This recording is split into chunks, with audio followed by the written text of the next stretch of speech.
Hello. If you're watching the VOD, just skip to the part where we're watching shit. But for now, getting everything up and running.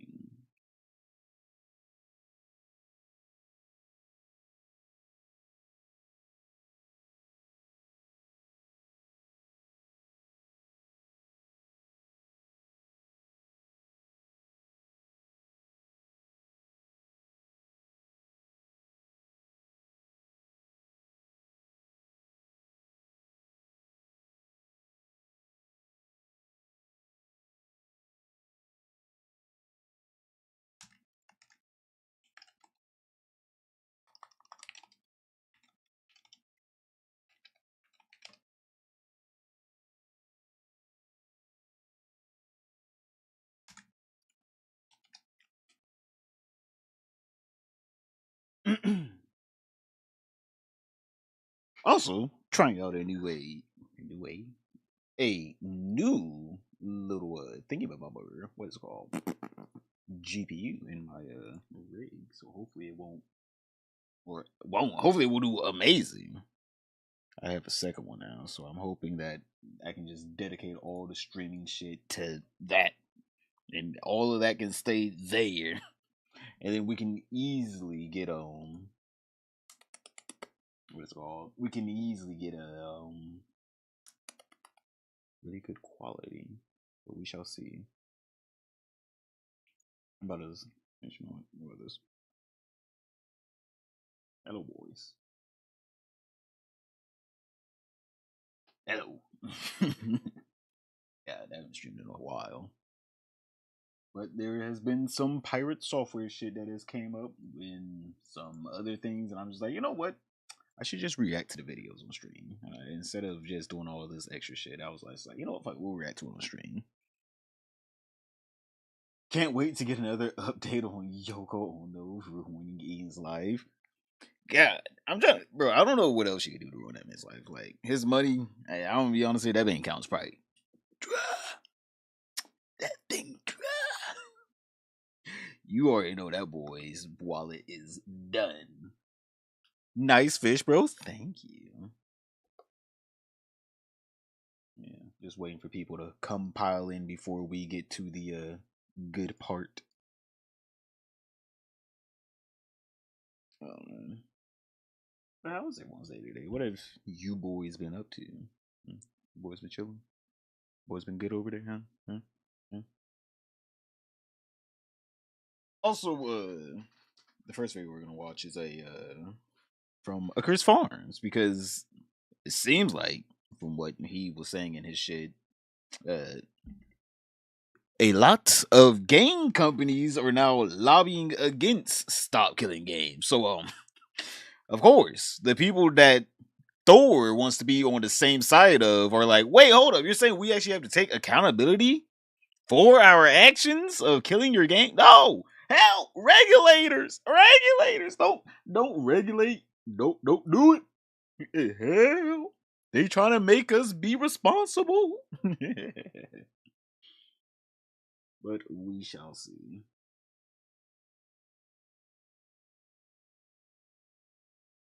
And he says, told me the life lesson of never is 100% getting pimped out right now. Ido's big. His whole entire brand got pimped out to Hassan and the crew, and none of them give a fuck about him at all.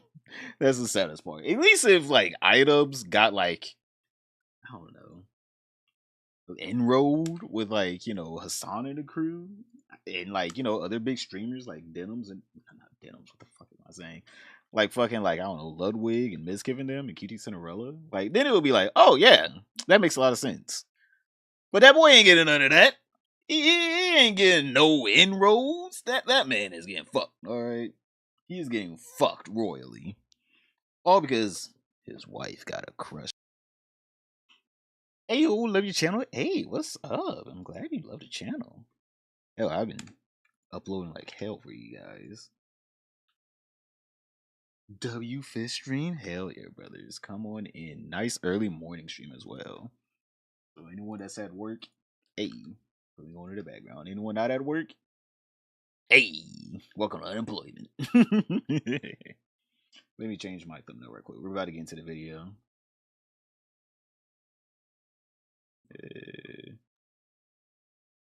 Change.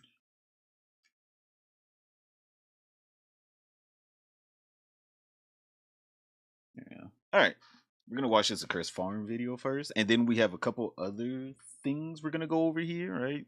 Because there's more pirate software shit. All right, there's more of that, and then there's a what else we have? We have a clip of Ethan going off on a Nissan, as he usually does. Also, boys, quick question. How's the quality? How's everything? I'm using a new GPU in my rig right now. I have like a second GPU in there that I'm using strictly for streaming now. I got it like a week ago, and I'm just now streaming on it. Like, everything's good, right? Everything's good, right? Quality, the audio. You can't talk about big streamers. Wait, you can't talk about big streamers without talking about the biggest streamer, Frogan. By metric tons. She is bigger than Kai Cenat.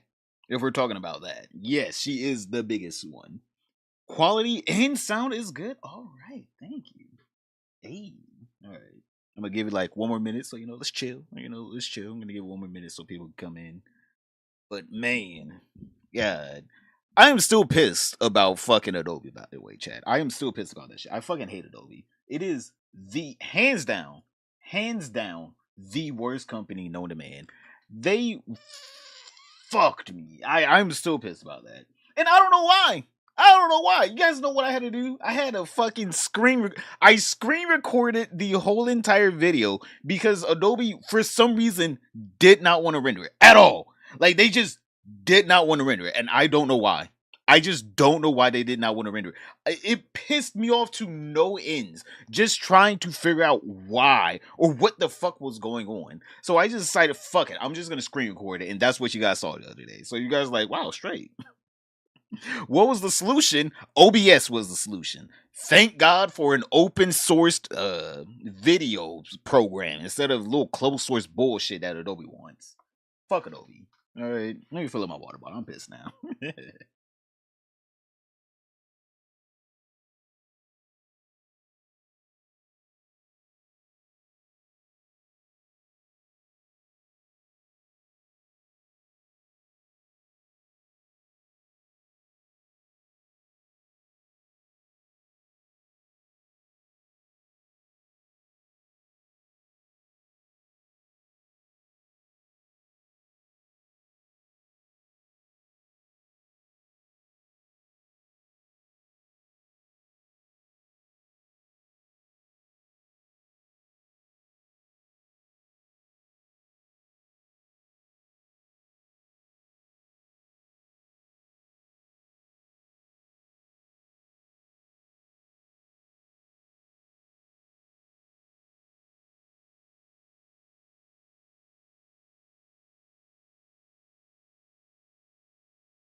I return chat with food.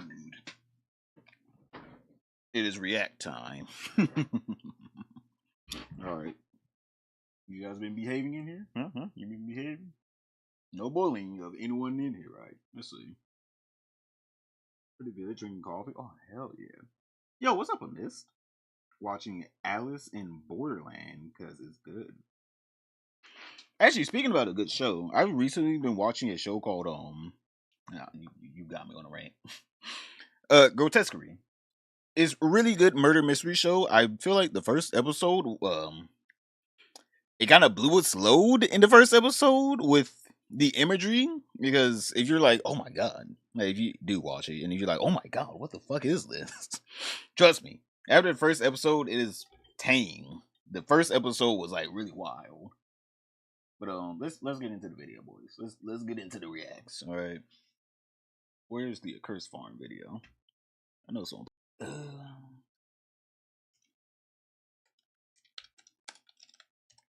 Let me see. The industry. Hello. Ooh, hello. All right. The industry is lobbying against stop killing games. Somehow, this man Piratesoftware is on the side of the mega corporations that want to continue to fuck us over. But in his opinion, he's right. Chat, he's right in his opinion. The mega corporations that want to back him, they're fine. They're fine. Nothing nefarious going on here at all. Definitely not in the big Blizzard's pockets. Well, let's see what's going on here. Hello. I have a development on the Stop Killing Games campaign. Now, as I mentioned earlier, it's recently crossed the 1 million fact. I've been given stats that there was a previous initiative that had 250,000 of its signatures invalidated. And I could see us setting a new record there. So keep signing. That's the first thing. Second, for anyone who doubts how powerful this initiative can be, we now have a lobbying group issuing. Yo, Demon. Sorry, I'm eating right now, Chad. I'm eating breakfast. But Demon, thank you for the Prime, my guy. Thank you. I didn't see that. A statement about us. Do you think if we had no chance of changing things, we would have lobbyists coming out against us? Well, a big one is Video Games Europe. Best I can tell, this is essentially the voice of the industry. So of course they're going to be against any proposal we make, because they're ideologically opposed to us being able to retain our games. What? You're telling me the company that wants to, force us to rebuy games we've already bought? You're telling me they don't have our best interests in mind? You're telling me that we're just pawns to them. They don't care. They don't care. And for some reason, pirates on their side. I can't believe this shit, bro. I can't believe this shit. Let's continue. Maybe it might get better. Maybe they're like, you know what? Just because pirates on our side, please sign the initiative. Please. I really can't emphasize that enough. Even if every developer in the world was for our proposal, the industry would still be against it. Because it's not developers who make most of the big decisions. It's shareholders and companies worth billions. So with that in mind, let's go through this statement quick by our opposition here. We appreciate the passion of our community. However, the decision to discontinue online services is multifaceted, never taken lightly, and must be an option for companies when an online experience is no longer commercially viable. I like how in no point, no one ever said you couldn't do that. We all said you should be able to do that, actually. You should be able to take your games against that. No one was against companies taking their games offline. The only thing that we were against is why? Why would you make it to where no one can host the game? That's what we want to know. Why can't none of us host the game? We just want to know, why are we not allowed? Why? It doesn't make any sense why we're not allowed to host the games and make sure they stay online. Like, they're just talking about something that we already said is fine. If you cannot host the game anymore, you don't have the money, that's cool. Allow the community to do that. Like, what? Like, just allow the community. Well, I have great news for you, Video Games Europe. We are in no way seeking to impede your right to discontinue online services. We are saying you can shut down your games whenever you want. Wait, you're the dude? Wait, what? You're the dude, Piratesoftware DMCA for the meme game, been watching you for a minute, enjoy your stuff. Oh, really, bro? Wait, didn't he take it away? I don't know. Did he take it away? Like, did you get your game back up? I did play it a little bit. Big W. Hey, thank you, my guy. But you have to do that responsibly, in a way that doesn't take back rights you already sold to customers. Metal, thanks for the follow. Yeah, some people forget that companies have to sell you some rights to begin with to even play the games. Games back up. We understand that it can be disappointing for players, but when it does happen, the industry ensures that players are given fair notice of the prospective changes in compliance with local consumer protection laws. Okay, well, first off, I'm not a lawyer, but this WBS legal is. Hey man, you better watch out, Chud logic. If you think pirate, oh no, Chud, he's gonna find out some way to get you to get your game taken down. You better watch out for that man. And he thinks Ubisoft probably What's up, broke the Shambles? law when it shut down the crew, giving players only 3 months notice, when they should have given more like 2 years. Yeah, you know, Ubisoft, one of your members. So this Oh, Ubisoft, like one of 2 the pieces of years. Yeah, you boys, know, boys. Rant incoming. Hold up, rant incoming. One of my favorite games that I've been playing since I was like, I don't even know, 14, 15, 16 maybe? Fucking Siege. I love Siege. Siege is such a great game. Fucking Ubisoft made Siege free to play. They made it to where earning anything is just diabolically garbage. All right, it's just diabolically hard to earn any in-game currency now. They have made renowned so hard to get just so they can force you to buy things with real-world money. To where I'm just like, I have to quit Siege. Literally, I've been playing this game for like what, almost 10 years now, if not over 10 years. And they literally just like, time to go free to play. It's time to get a couple whales. Like, I swear to God, I love Jinxie, right? I love his content. I swear to God, that motherfucker probably gave them the best advertisement ever. He probably has single-handedly saved his game numerous times. And each time they're just like, all right, how do we fuck up him saving our game? We're going to put in trash operators. What am I talking about? That's Valorant. Trash operators. We're gonna put in fucking garbage microtransactions. We're gonna make the battle pass even more convoluted than what it was. You know what? Let's go free to play, and then let's make a shitty game mode. Like, they have some new shitty game mode that no one plays. No one plays the new game mode because it's so terrible, Chad. It is so bad. But they're just like, all right, we hear you. We're also going to make it to where earning the in-game currency that you used to earn pretty freely, right? Like, whenever you play Siege, you pay like $40 and you get the currency. It would be so easy to get the currency. It, like, you didn't have to do much to get it. They're like, oh yeah, let's just make it a half of gameplay Siege because Ubisoft just keeps fucking it. And it's just fucking with me. Every time I play the game, I'm just like, this was such a good game at one point. What happened? And then I realized, oh yeah, that's right. Ubisoft owns it.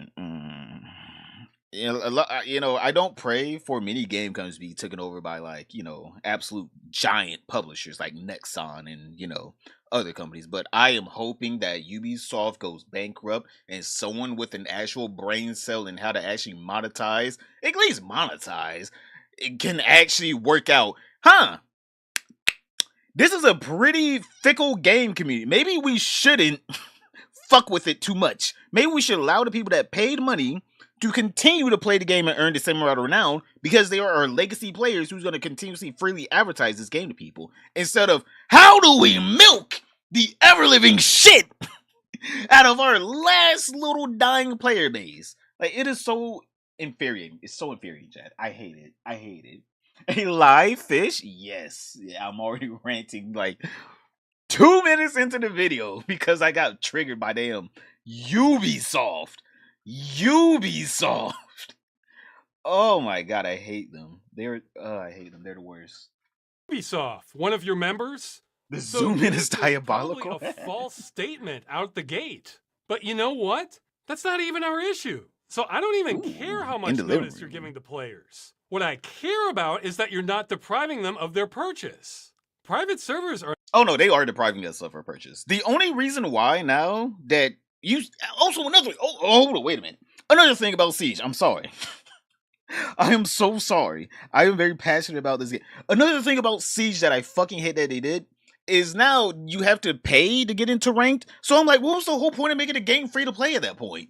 The one and only reason why anyone wants to play Siege is ranked.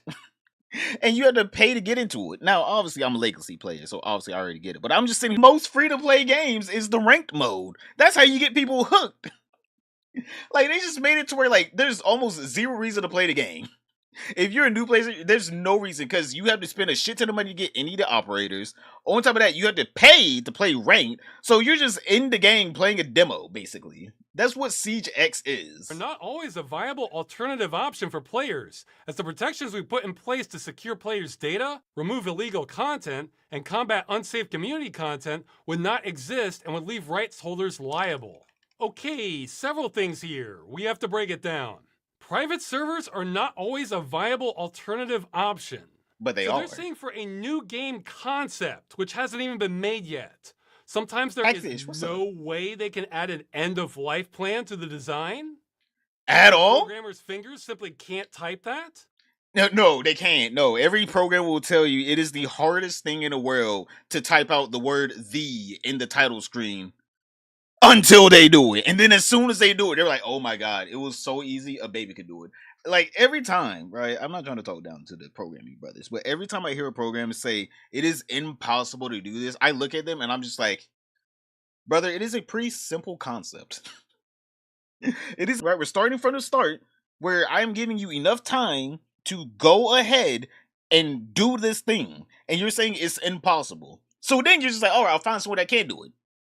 And then as soon as you find someone that can do it, they're just like, oh yeah, it was so simple, so easy. Any fucking programmer can do it. So I'm just sitting here like, does the education just not sit there? Do we need more education for anyone that wants to do game design in general? Like, I don't understand. We have literal LLM AIs, but yet you're telling me we can't figure out a way to allow people to have private servers? Like, my guy. Man. Wait, what do we have here? Have you heard of Disney Speedstorm? Here's the free way to unlock skins. Need Wreck-It Ralph? Was in the Battle Pass in 1575? What?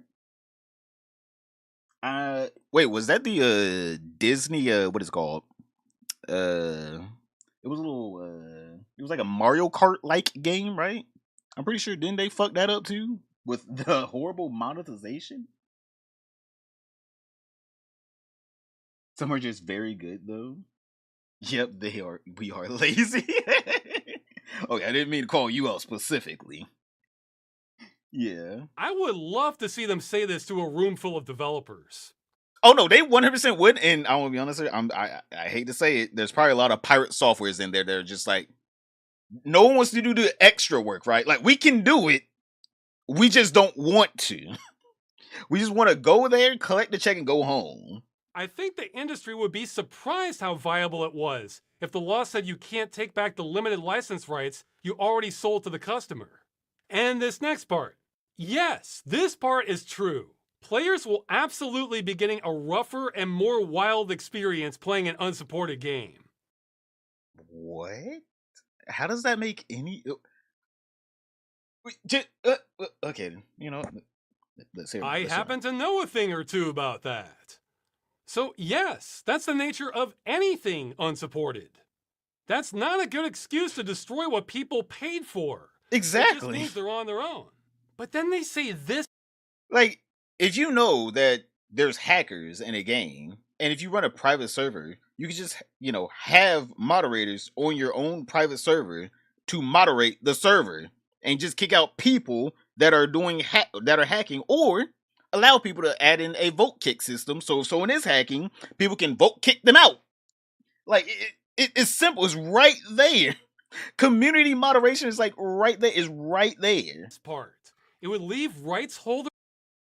Substrate drinking a beer after finding out the Epstein list doesn't exist. Oh yeah, that. And then there's people that are like saying, okay, even if it did exist, who cares? Like, there's actual people out there saying that. They're just like, who cares? And it's just like, excuse me, what do you mean, who cares? That is a pretty powerful list of people. You know, let's get back on topic. Sure, you better give me on a whole different topic. Liable. Okay, I am not a lawyer, but my first impression is this strikes me as very not true. The way I read this, they're saying they are incapable of writing an end-user license agreement that absolves them of all liability on shutdown. Like planning for end of life, apparently, what's the problem with adding a line like this to the EULA? Once our company ends support, We are not responsible for any and all issues that arise from users continuing to operate the game in a discontinued and unsupported state. Oh no, that is way too sophisticated for them. All right, they would actually. What do I say? Sophisticated. That is way too dumbed down. All right, they have to make it to where it's like this, but also anything you own will be dysfunctional. If someone hacks your computer, damn. Just letting you guys know, at any time we can come confiscate your own personal server running this game if we feel like we don't like you. Right? That is how it's supposed to be written by them. They're like, oh wait, you're making it to where we just are absolved of any sin if you just run the game? Ew.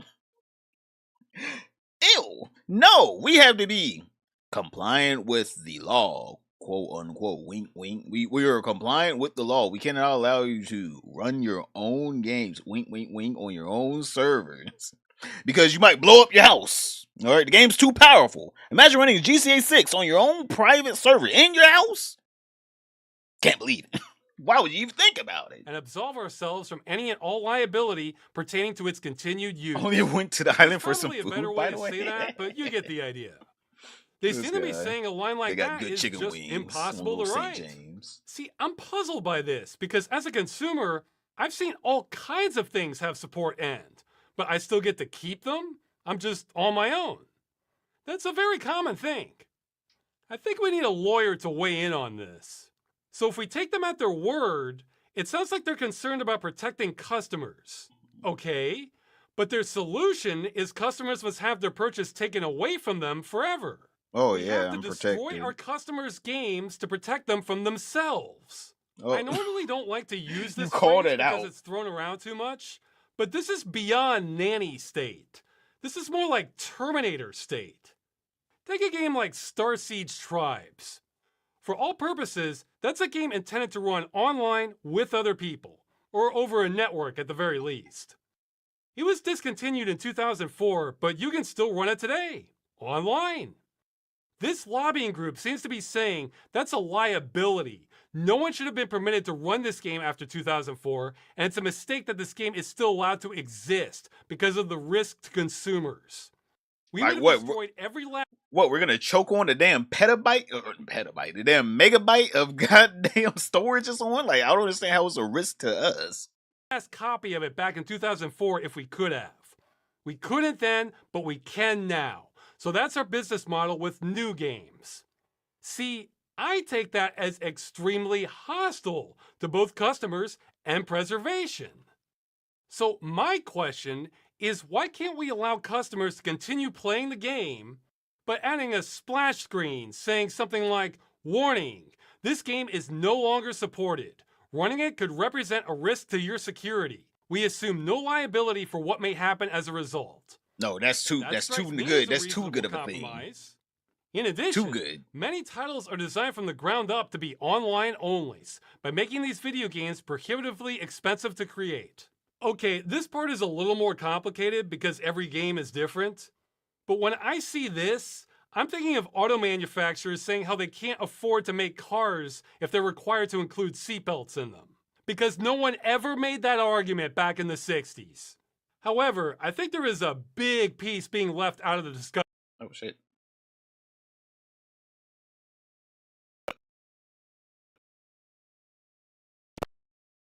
Back in the 60s. Okay.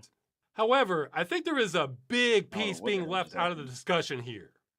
A whole lot of the complexity and cost of making an online game comes from all the microservices involved. And guess what?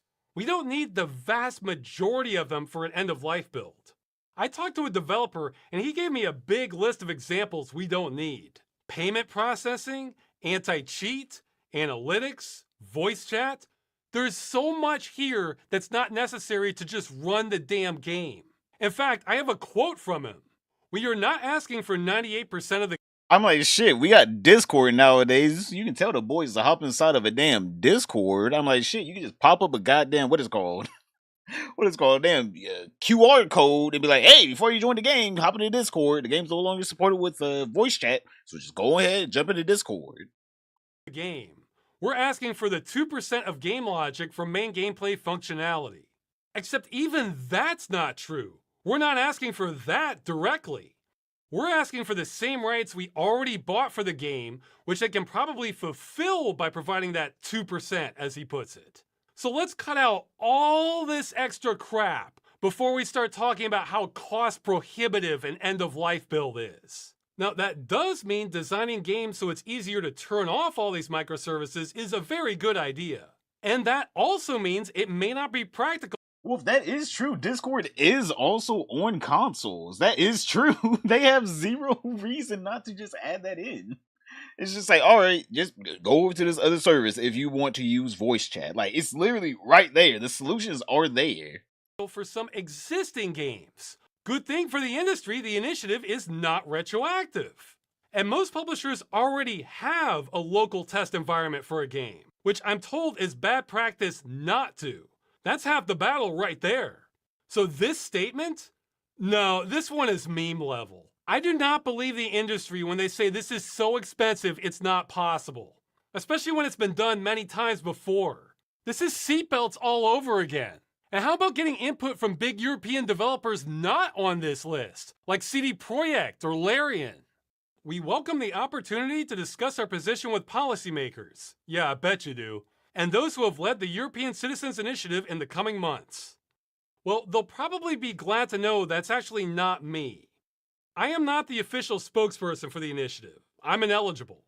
I'm more of a super promoter. The reason I'm making this video is I want to inoculate people against these bad faith arguments. Remember, everything they're saying here is their excuse for taking away your purchase with no time frame given and destroying it forever.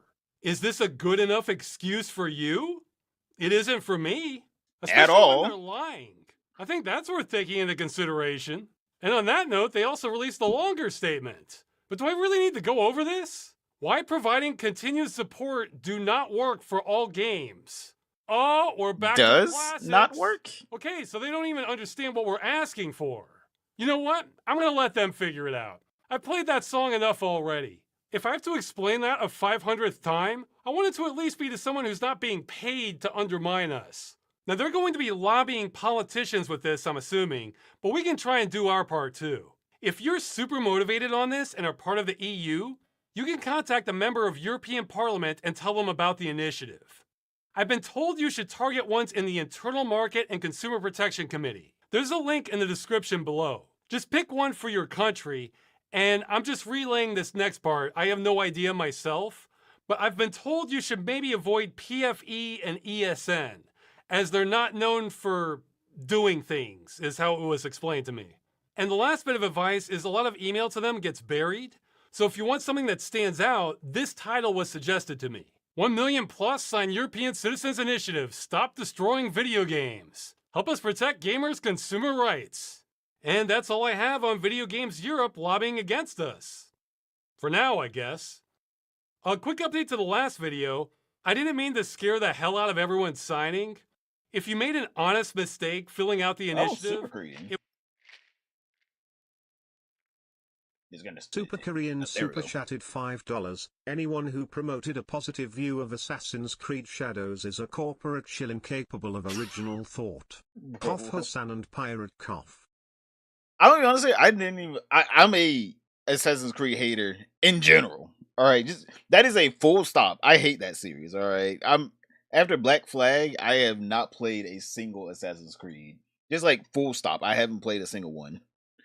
Like, I'm just saying, in general, Ubisoft makes trash games. I don't know how they're still in business. The only game that they're making right now that is good is Siege. I feel like Siege is legit just carrying the whole entire company at this point, because it does make a shit ton of money every single year. So I don't know how, but I'm assuming some people still like Assassin's Creed in general. I don't give a fuck. What was the last Assassin's Creed before Shadows? The Egyptian one. I don't know. I don't give a fuck. I think it started with an O. I don't know. All I know is fuck Assassin's Creed. There you go. Fuck Assassin's Creed. Me and the homies hate Assassin's Creed. There you go. It won't count, but don't worry. I don't think you'll be in any trouble with Tom Clancy's games are good, like Ghost Recon. law. Those are good. Just don't spoof fake signatures. Valid, that's the though. part that's a big deal. Also, don't sign if you're not voting age. I've said this before, but it's been a while. there's always 50 things to come. With the official I don't understand people that are spokesperson. like, Odyssey was so good. Odyssey was X-Ray. Odyssey saved my life. I'm like, bitch, it's Assassin's Creed. Ugh. I know people. Whenever people are like, oh, bro, did you just get the new Assassin's Creed? I look at you weird. I'm like, oh, you probably play like 2K, NBA, not what Madden. You probably played those as well. Did you get the new Call of Duty as well, buddy? I know you did. If you out here playing Assassin's Creed, that's just been trash. His info is on the initiative page. All right, that's it. Keep signing to make sure this happens. You hear that? Anyone in the EU? I guess I'm going to be saying this for the VOD as well. Whenever I cut up this, sign the petition. I gotta put it. If I remember, I put it in the description. All right, so we're not done with Mr. Software. All right, we're not done with Mr. Software. That boy has been getting exposed. People have now been exposing his shitty spaghetti code, saying that boy don't even know how to do literally the one job he's been pretending to do for the past damn decade, 2 decades, actually. That boy don't know how to do his job because we have Coding Jesus. What is that? I reviewed Piratesoftware's code. Oh boy. Almost 1 million views. Damn, what? It premiered on the 7th? God! Oh my god. I really like Odyssey. Alright. Wolf, we're gonna have to speak. What was about Odyssey that you liked? What was about Odyssey that you liked? You know what? How about that? I'll allow you to speak your opinion. All right. We won't speak down upon you, Wolf. What do you like about Odyssey? Oh no, we're waiting. You got the stage. I'm taking some of my water.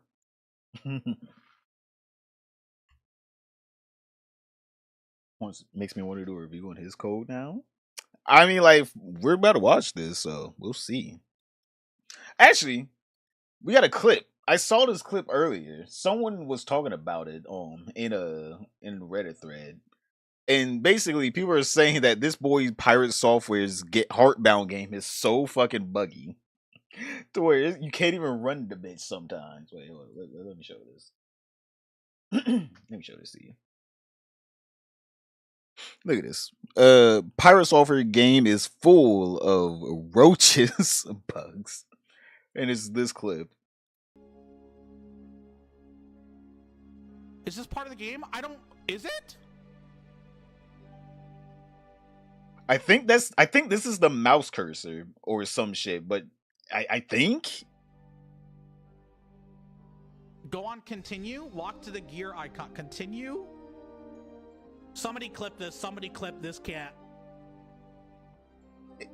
What is that? This can't be real. Chat. Wait, hold up. I will give one thing. I do like the concept of the cursor being him walking around. I do like that concept. But obviously, Pirate didn't figure out that maybe you should be able to click with the cursor. He spent more time on how to make it look good on him walking around and shit and forgot, wait, people should be able to interact with at least the home screen. Like, at least let people get to the part of the game where they play it. Refund this game, please tell. I can't click anything. But yeah, essentially, people are calling out Piratesoftware for having a buggy ass game. Let's see. Wolf has came back. What do you got in here? I like the mythological aspect of the game. All right, fair, I guess. Odyssey had the potential to be good until Ubisoft hands always are on it. What are you talking about? Until they put their hands, their hands have been on it. They've been diddling that little goddamn series. God, they can't leave that little series alone. Everyone's just like, you know what? Maybe we should like skip Assassin's Creed for like a year or 3. You know, let someone cook. They're like, a year? Ooh, that's our next bonus right there. That's how we stay afloat is with Assassin's Creed. Man, whatever happened to Ubisoft? They used to be, you know, very creative. They used to make very great games.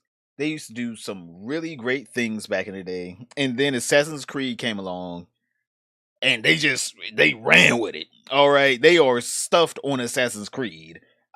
They just forgot how to make anything. at all. Anything, even a simple game. No 2D games, no adventure game, nothing else. We can only do Assassin's Creed. And from time to time, we might put out an update for Siege. Oh, man. Compared to Shadows, it feels like a totally different game. Shadows just feels boring to play. That's I watched Shift Up. Who? Skill Up. I watched Skill Up, and that's what he was saying. What was the guy? Who's the Black Samurai guy? You got something I'm talking about. I want to say like Yahweh. I'm completely off. I don't know who the Black Samurai guy. From what Skillet was saying, the Samurai guy just seemed like he was just shoehorned into the game. Literally shoehorned into the game. Like 99% of the shit that was supposed to work with the ninja girl just did not work with the samurai. Yasuke, there we go. Yosuke, whatever. But like, yeah, Skillet was just saying, yeah, it ain't working out with the guy. If you play with a ninja woman, yeah, it's a pretty good game. If you don't, if you play with Yosuke, you ain't having a fun time. 99% of the game is just over. All fun has left the building. Siege is quarterly because esports keeps it alive. I'm trying to think, does anyone like? I'm not saying like, oh, yeah, esports, but I'm just saying like, who out here watching Siege esports? Out of all, like Counter-Strike, I get it. Rocket League, I guess. Siege? I don't know. I don't know. I've never watched a Siege esports little thing. Completed Shadows, it feels totally different game. Shadows just feels boring to play. Oh, wait, I already heard that.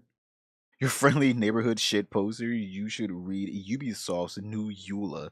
They actually demand you to. Oh, yeah, I saw that. Destroying copies of the games that they don't support anymore. Or if you get banned. If they ban you, they're like, if you have any physical copies of games, go ahead and put it in the wood chipper.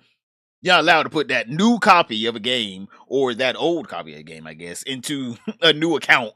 You're not allowed to do that. You lucky we ain't using them damn game keys that Nintendo was using now. Or the damn Switch 2, or we brick the damn disc itself.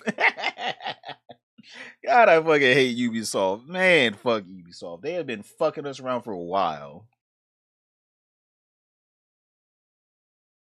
Oh, man. Alright. Let's get into this code review, though. I really want to know. Can this man code? Is he codable? Let's see. Ow. I gotta get everything in place. Alright. Let's see if this boy is codable. I reviewed Piratesoftware's code. Oh boy. Let's see. Because literally anything would be better than this. What is up, guys? Coding Jesus here. Guys, today we will be doing a code review of a popular YouTuber and streamer by the name of Thor or Piratesoftware. Now, why should you care, and who the hell is Thor? Well, Thor has been the talk of the town as of recently. Of course you've seen it. He's been an extremely large streamer that has come out against a pro-consumer movement in the gaming space called Stop Killing Games. Stop Killing Games is an initiative launched by a man named Ross Scott, who is an advocate a saint in the video game space. The purpose of Stop Killing Games is to prevent publishers from revoking access of games from people who have paid to play those games. There are plenty of examples out there of publishers that produce games that require online access to play, but once they pull the plug from their servers, consumers now stop having access to those games.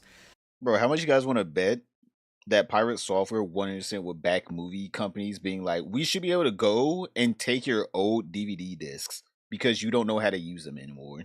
I 100% do believe that man would actually back that. Like, if Piratesoftware could have his way, music companies could come over, and if you have any songs illegally downloaded, torrented, they can shoot you on the spot. Just on the spot. They don't even take the phone. They just take your life. All right? They don't even want your phone. They said, fuck it. You've been streaming our shit, so we're going to start streaming your consciousness all over the damn walls. Sometimes Piratesoftware will be like, that is actually a reasonable thing. Actually, it's morally right to want to kill someone over their copy of your intellectual property being in their house that they bought. If he doesn't know how to actually code this game, code this video is crazy. I really hope he doesn't try to crash out. Oh no, he responded, by the way. Just let you know, he responded. There's a reason why we're watching this now. He responded. He would, if he could, get something out of it. 100%. Stop Killing Games movement is looking to advocate on behalf of consumers in order to mandate that game publishers and game developers have some sort of end-of-life plan for games such that they can continue to be played after the developer would like to stop supporting them. To me, that makes total sense. It doesn't sound fair and isn't right for you to be sold a game as a good, but for it to effectively be a service with an unknown expiration date that the company can not support at any time. Okay, now why am I picking on Thor here in particular? Well, Thor has not only what appears to be lied about his experience, or at the very minimum played it off as something that it's really not, but he's also misrepresented the initiative and has doubled and tripled down in that misrepresentation. If you're going to be putting forward something that you want to start a conversation to eventually become legislation, and these are the reasons for it, not only can I not agree with the initiative, but I can't agree with you. God, I want to smack them damn glasses off his face. God. And I won't agree with Ross. There's no way around that. I think this is gross. To sum it all up, no, I will not be supporting the initiative Stop Killing Games. Cryptically wishing for the movement to fail. So, I'm going to be honest with you. Cryptically? He didn't even cryptically. That boy has been saying it with his chest puffed out and everything. It's nothing you wanted. I hope you fail. You guys were mean to me. You were mean. So you want to be mean to Big P, Big Pirate? I'm hope for your failure. I hope you die slow. That boy is a D1 hater. That boy Pirate is a D1 hater. He said, I hate that you want to keep the shit that you own. I hate that you might actually succeed with making the gaming industry better. I hate that I don't know how to code. Oh wow, he did. The man is on a mission. Oh god. I place this curse on you, curse of the roach.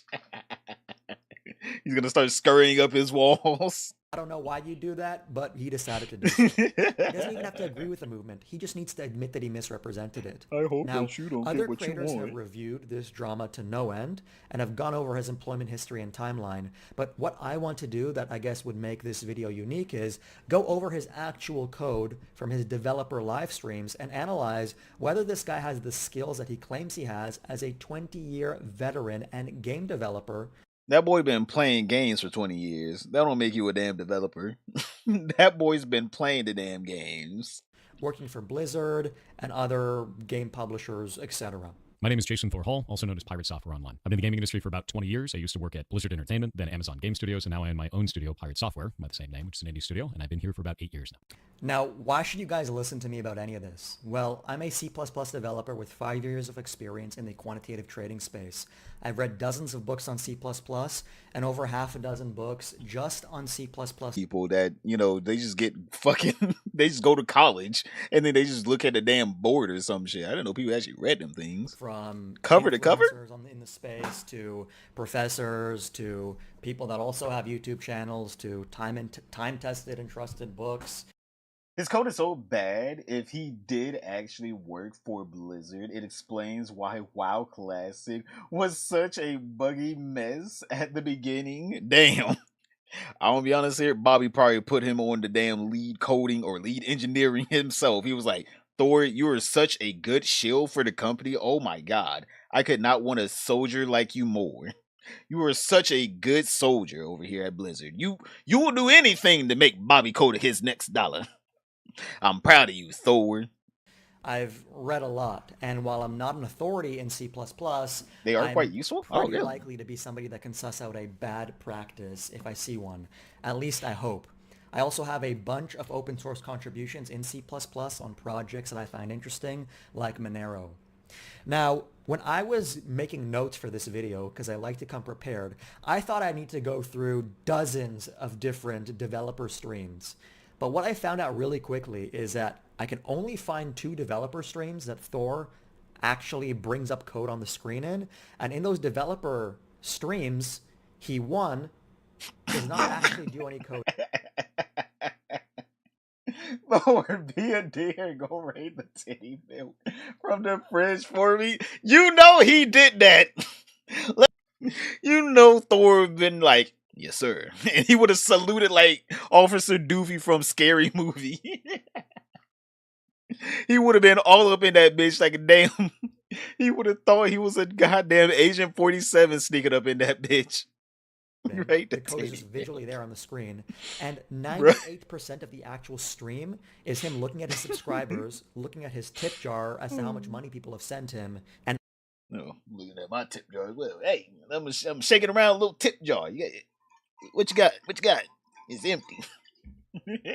also looking at videos about games, but never actually doing any game development. The ferret milk. Oh my god! Without further ado, let's this actually guy. take a look at some of his code.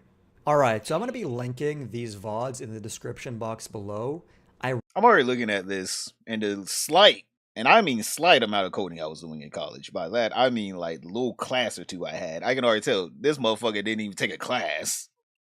He just writing shit. That boy happy as a... Look at him cheesing right there. Y'all see him cheesing? He said, yeah, I did that. And it's just like, ooh. Ooh. Recommend people actually download these VODs before he takes them down, because honestly, if I was claiming I'm a game developer with 20 years of experience, this would be embarrassing to have online. Let's take a look. Oh no, he's proud of this. Really wrong he's gonna about keep it this. up just I don't for really that. need to be a game dev to understand that. When you look at the code here, what do you see? You see a lot of magic numbers. That's an industry term for numbers that don't have any description or explanation as to what they are or why they exist. And you also have a lot of true or false, which is not descriptive at all. When you look at any function call as I don't another think so. developer, We'll you see. should understand what's going on without needing to read through the implementation of the actual method itself. So part type sprite, part type size, I don't need to read through that to understand what's being passed to it and what it's doing. But that's not what's going on here. I should need to ask myself, what is this number 1? What is the 0? What does it signify? Right? Imagine we have a car object, and I create the car object by passing in 96, 4, false, false. Do you have any idea about what those numbers mean? How I'm initializing that car? You don't. A step above that, a better alternative would be to specify in words what 96 means. For example, unsigned 32-bit integer horsepower equals 96. Number of doors equals 4. Is automatic equals false. Is electric equals false. And then pass that into the construction of car. That is the bare minimum. That's what I would expect out of an intern that's fresh out of school. Taking that a step further, you can implement a concept called strong typing, which is the most expressive form of instantiation. What we can do in that case is define an alias at the bare minimum or a class, and we can call it horsepower. And then we can create an enumeration for things like transmission or fuel. And then we'd alter the car's constructor and pass in that information: horsepower 98, door number 4, transmission automatic, fuel gasoline. You don't need to be a game developer to know that that's a lot more maintainable than whatever Thor has here. Another really good example of that is at 2556. So if we jump there, okay, right here. Alarm 0, alarm 1, alarm 2. What is that? What are those alarms?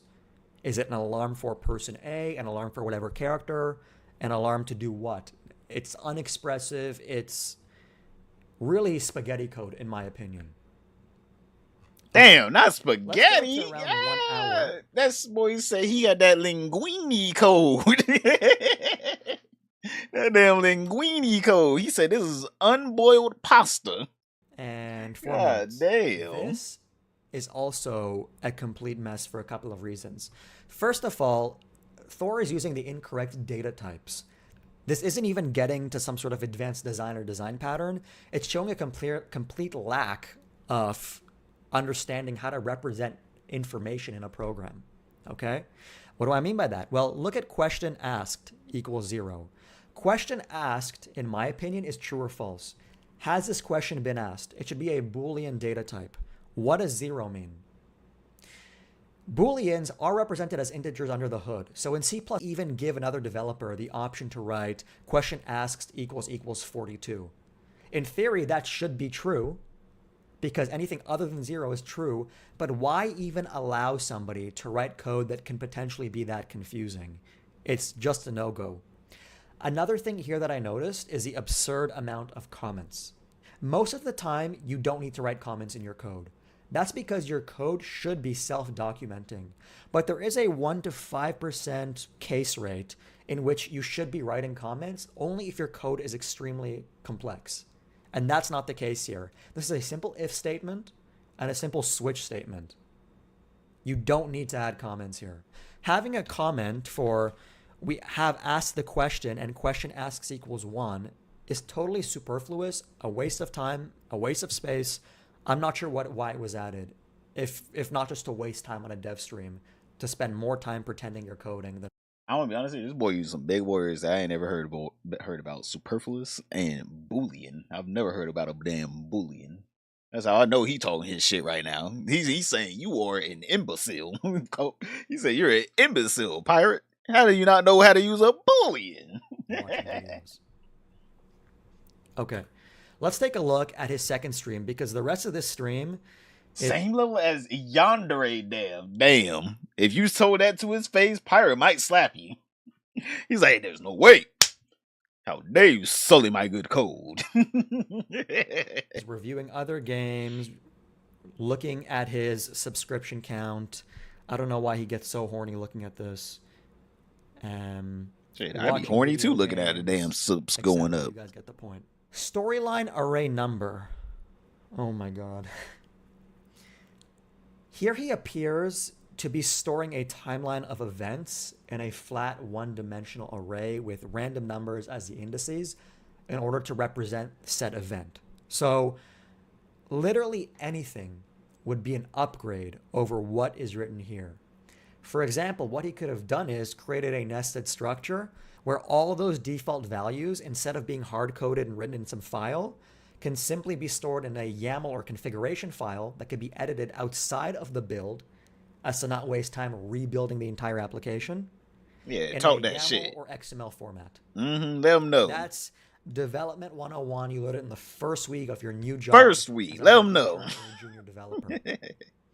What's even worse is he now also needs to remember what 419 means. So somewhere in his code, he needs to actually add a comment or something to represent what 419 is. As you can see here, I found the file that contains all these events, which are the association between a magic number and some state. It's very obvious that this can get very unwieldy extremely quickly. As you can see here, he has some number associated with 0. Bro, it's just a wall of damn texts. I'm not even saying I know how to code, right? I do not. All right, I am not no wizard at this shit. All right, I'm not even a damn warlock. But god damn, if I saw this, I'd just walk away. There's no way you were getting anything done with this. There's no way he can have any other... even 2, and then he needs to detail in a comment what that means. Now, imagine a developer accidentally puts 2 here or 3. Finding, tracking, and solving that bug is really going to be a development nightmare. What if you forget to type 3 here and accidentally type 2 and start associating coffee cold knowledge with floor 2 coffee age? Because or he has a worse, big brain, that's why. Somewhere, instead of typing 213, you type 214, and now that boy's smugly reviewing his own code right now, thinking, God damn, Thor, you done did it again. You done made the best looking code known to man. They can't code like you back there. Who code like Big Thor? No one code like Piratesoftware out here, all right? Piratesoftware code better than anyone else. Look at that little smug face. That boy is happy, elated with himself. Now need to go back and track why your game is misbehaving. This is extremely poor practice and can get very messy very quickly. Not only that, but this is going to significantly decrease the velocity of your development because you're going to need to jump between the storyline vars file find the event you want to reference somewhere else in code, and go back to that line that you'd like to reference the event in. So you're going to constantly need to be jumping between files, forgetting, potentially mistyping, and it's just a recipe for gets better. What Thor has here, or what I have on screen, which in my opinion is much more expressive. Now this goes beyond simply liking code better. What I have on screen is objectively better because it makes it harder for you and others to make mistakes, and it's a lot clearer as to what's going on. I don't even need to know how this game is designed to understand that whatever he's doing here is not optimal. I also don't need to recommend the most optimal data structure because literally anything would be better than this. Another thing that's really, really weird is that he's using these numbers to represent people, and now everywhere he writes the number 1 and when it represents a person, he needs to remember that it's Shelly, which is presumably a game character. And you know he don't remember at all. Not at all. Removing all these comments. Would you, as a newly added game developer to his game project, have any idea that 1 is Shelly? You would have no idea. This would never, ever be allowed in a production repository. And like I've been hinting, it's below what you'd expect of a bottom tier intern. One way to improve this is to write case and then switch on an enumeration. So case character Shelly. That is way, 100%. Way better to whatever he has here. Another example is at 159. More magic numbers, 32. What does message 32 mean? What does message 65 mean? What does message 97 mean? And what are these dialogue options 2, 5, 6, 0? This is a culmination of my past couple of comments, all in one steaming pile of. Surprisingly, that is all the code that I can find in these game developer streams. This is the game that I work on. It's called Heartbond. Now understand something. Before I send you this link, do not buy my game. I would say you should take that. Don't buy the game in general. Just, hey. If I see you with a copy of that shit in your Steam, you're unfriended. You can't. Don't make me unfriend you, please. I don't want to do it. But obviously, Big P, Big Pirate Boys, I call him P for PP. Penis. He had to respond, all right? But give me a second, all right? Before we get into the response, my water bottle has ran dry. All right, it's a little dry in here. Let me put some water in the bottle, boys. Give me a second here.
All right, boys.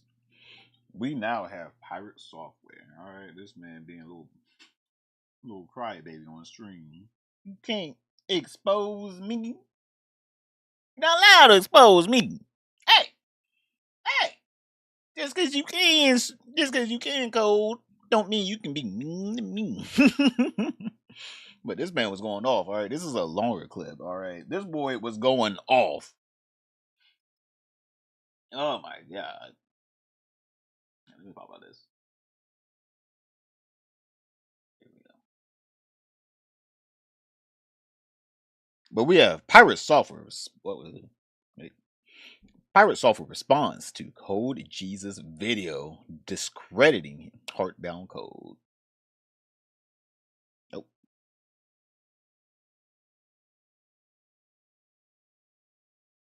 Jesus can help you? You mean the guy who's never used GameMaker Studio, doesn't know GameMaker language, guy that and never- a lot of shit that was wrong? Pretty funny. Matt. You should look at my comment underneath this video. Bro, why does he sound so different? It sounds like he's like mocking his own voice. He's mocking his own voice, it sounds like. Imagine screaming and shitting about alarms in GameMaker saying, why aren't these renamed when you literally can't rename them? Wild behavior. It's just another, like, YouTube grifter trying to fight for relevance, dude. That's all that shit is. All too common these days. Think you saw that one? Very strange? Yeah, it's nuts, dude. You could still use alarms by for loop instead of manually setting all to 0 with 8 lines. Those were set to 0 because it was ending the alarms. By setting them to 0, you're actually setting the alarm to off. You would know that if you've ever used GameMaker. And that wasn't all of the alarms, it was some of them. So, there'd be no reason to set that to a for loop. Can't see your comment? Did he delete it? That'd be even funnier. You deleted the comment? That would be even funnier. No, it's still there. God, bro wrote a damn Bible. Jesus. Only 16 likes. Damn. Fell off. Based on your comments, here's a quick rundown for you. Fell off. Sprite Spark is not a magic number. It's a direct reference to an asset file called Sprite Spark. This is how GameMaker allows you to link sprites and other assets. When you want to use a sprite, sound, or other object, you call it by name. The functions you called out are part type create are built in that allow you to define a particle. The functions below this directly reference different aspects of this particle effect. These cannot be modified, but they can be wrapped, but this wouldn't be efficient. Having them exposed as normal allows you to modify existing particles dynamically, meaning in runtime, while the effect is running. Changing this just creates layers of obfuscation without improving usability or performance. Alarms are internal to individual But why not objects use and loop? only Because he's too reference smart that for same it. object that they're inside of. When you see alarm 0, it's hitting the alarm 0 on the left side of the object there. We cannot rename these as they are tied. I try to put tied to the object they are placed in. Cool typo. Setting an alarm 0 causes that alarm to stop. They can't be modified. That's the funny thing. Data I'm pretty sure he hasn't even used GameMaker before. I'm pretty sure Thor has the same level and proficiency in GameMaker as I do in Premiere Pro. There are certain things I use it for, and I don't know what the rest of it does. That's it. My knowledge is exactly where I need it to be. are not defined in GameMaker. Hell, he probably be like, "What? You can't do that? Oh shit! I would do it wrong the whole time." You cannot define. Actually, no, a Thor, boolean he probably be between like, 0, "No, 1, or that's true, the wrong false, way to or do will. it." Doesn't do anything. None of this matters in this language. The array of the save file is to create a workable structure for reverse engineers trying to solve the ARG behind the game. It also saves this out in the exact same order in the save file. You can read about the ARG to make me look like a bad programmer. And in reality, this guy has never used the engine that I'm working in, never used the language that I'm working with, and all of his points are moot as a result. He has no points basic at all. internet bullshit. Zero. Cutting Jesus released a 15-minute video reviewing you. Do you see it by any chance? Yeah, and I wrote a gigantic comment on it. We actually just went over it.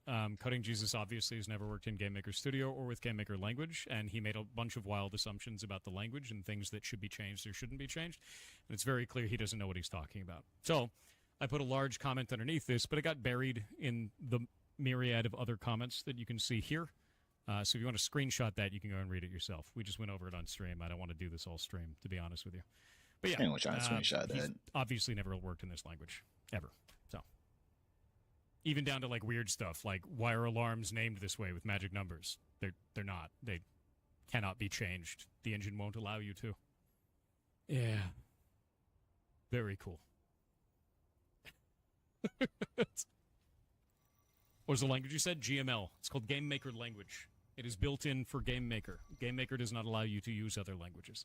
So as a result of this, he doesn't know what he's talking about. And he's bitching about shit that is not changeable inside of Game Maker. Yeah. Which, you know, I would expect a little bit better from someone named Coding Jesus. But I've got the ego, right? Very cool. Is he a web dev or something? I have no idea, but he clearly doesn't know this language. He knows nothing Concepts at all. are transferable. Concepts can be transferable, but specifics are not, and that's the problem. This person called out a bunch of specifics as they would in another language that are not correct in this language. I'm gonna be honest here. I really don't understand why he kept talking. He should have just been like, you know what? I'm not answering any more questions. All right, the clip is already past the minute long. All right, this is a long ass. It's a 4-minute clip because I already know as soon as we get to the next video, because Coding Jesus responded. He responded to this. I already know once we get into that video, he's gonna be like, oh my god, this dumbass. This is how you really do it. All right, all you're gonna hear is Coding Jesus go, there, I fixed it for. And a Boolean for that. You know what? One more Boolean, you little piece of shit. There you go. That's how you really do it.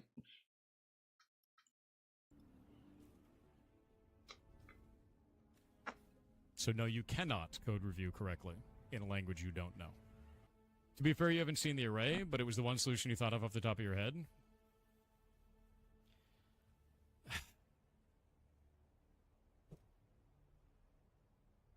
I want to slap you. Hey, that's violence. How did I know he was going to be mad if someone talks shit about his code? Chat, I've literally called it. Noah is mad. Anyone that points out, you can't code, can you? You just faking. You a phony. You a big fat phony. That boy resorts to, I'm gonna hit you. How dare you sully my good code? I called it out in the last video. That boy's over here. How dare you sully my good code? How do you fix something you haven't seen before? Stop it. Then show it. Let us see it. Literally part of the problem. God damn, dude. That's even funnier. You can see the comments. Some people can't see it. Some people can see it. It's not going to be up at the top. You're going to have to search for it because it only has 16 likes. Now, how you fall off that give you a bad? direct link to it, so bleh. Well, You could shadow ban people, yeah. When you ban somebody on YouTube, it does like weird, sneaky bullshit. It's called hiding them from the channel, which we don't really know what that does. So I wouldn't be surprised. wait, what does he mean he doesn't know what that does? Hiding them from the channel means they can only see their comment, but no one else can. Like, what? Sort by newest, and it's around 5 hours ago. Okay. Shit. Oh, you about to reach out already. Or, I don't know, read the public docs for Game Maker? Wild, dude. Was it the I'm gonna be honest here. We have seen this man do nothing but fly this little ship around. Does he even know how to play the damn game? Like, this man has just been flying around this little ship. I haven't seen him do shit yet. Every time I see a clip of him playing this game, all he's doing is flying this little ship around. Like I said, you're going to see a whole lot of people on YouTube trying to pick at me like piranhas to get their 15 minutes of fame. Yep. Do you make a link to it? You have to click on the little 6 hours edited. Aha! So that doesn't seem to do it? Oh, do I have to right-click on this and then copy link address? And then do that? Is that what does this? Ah, it does highlighted comment. There we go. Boop. There's my comment on it. Enjoy. And I also have a whole argument with a whole bunch of people in the replies in there so they can see what's going on with it. I talked them through the entire thing of why I did that all in an array, because that is not normal practice to do that, and it's specifically so that you guys can reverse engineer the game and solve the ARG. Sometimes doing bad practice has meaning, which is why I did it in that case, so that you guys could do those ARG components. And I've been saying that for years. The ARG solving community around the game knows this. That's why it's done. Is there really a community around his game with mostly negative reviews? Yep. So anyway, enjoy.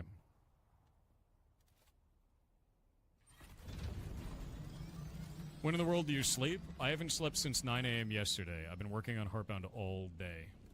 God, no wonder why this boy is so irritable at all times. Go to bed. What? Boy's irritable. Oh my God. You could die from that, my guy. But all right. So moving on. Wait, let me see what she said. I mean, understand why he wouldn't share his source code. That's asking to give his game out for free. I would just need to run it locally. I'm like, shit, it ain't like no one's really paying for it. Like, if anything, at least give it out for free at that point. I'm like, fuck. I'm like, shit, ain't no one really trying to pay for it now.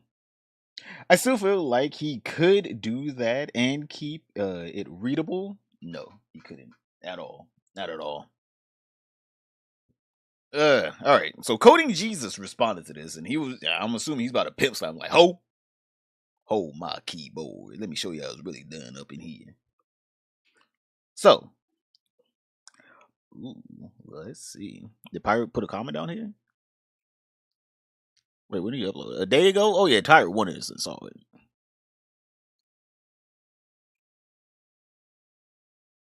No.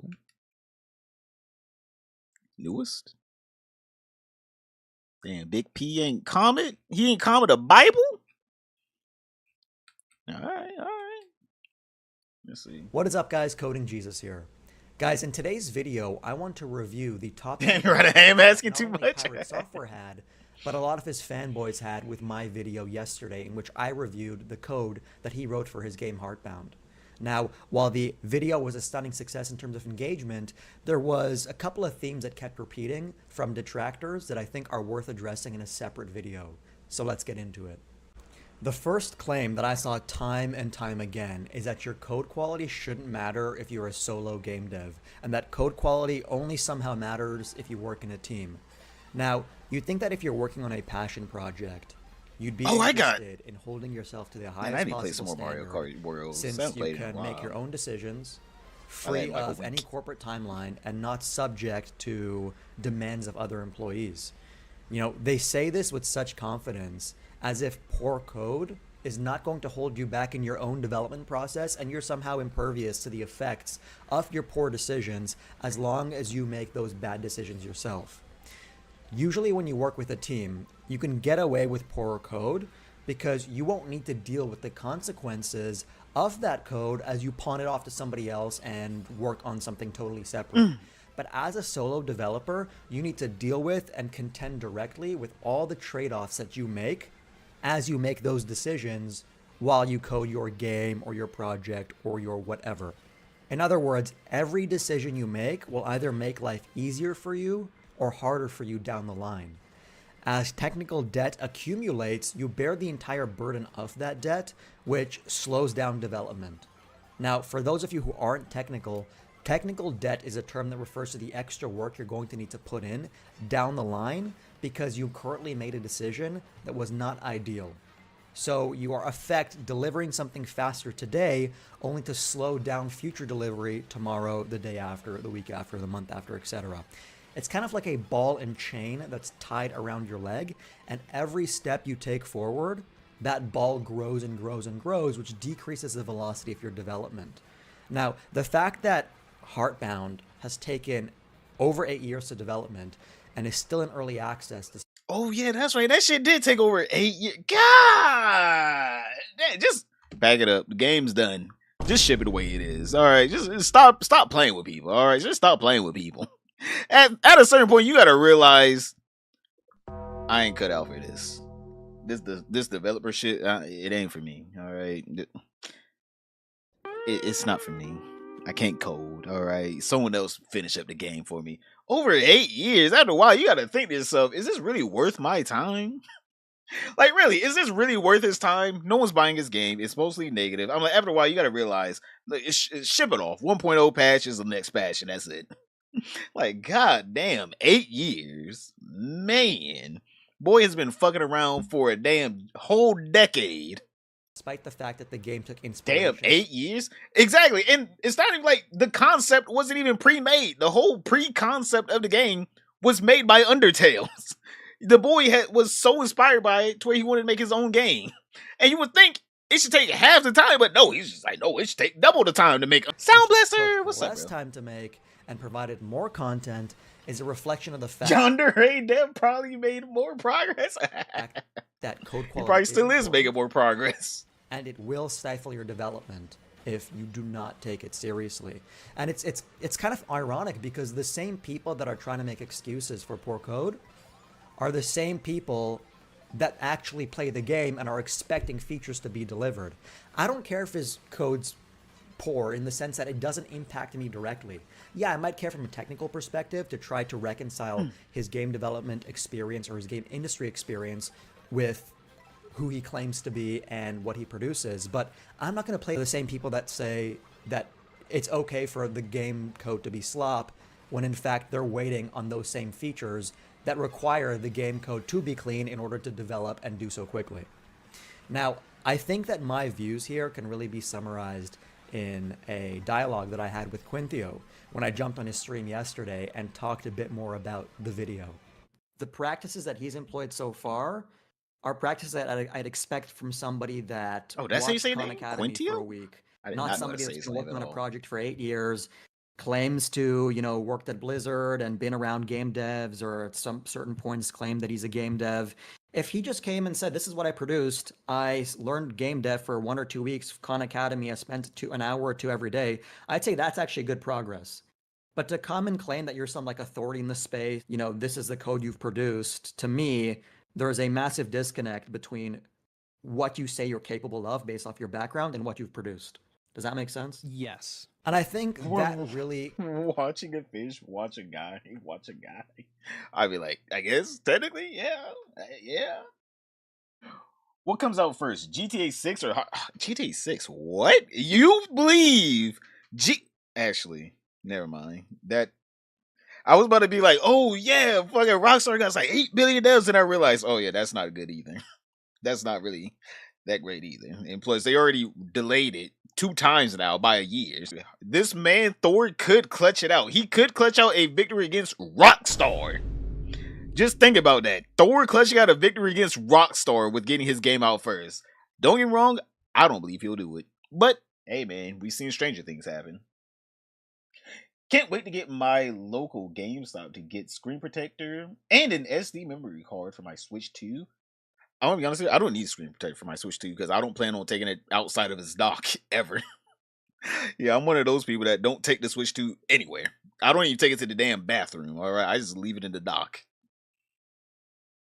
Definitely GTA 6. We'll see. We will see. Take-Two is taking their sweet time with GTA 6.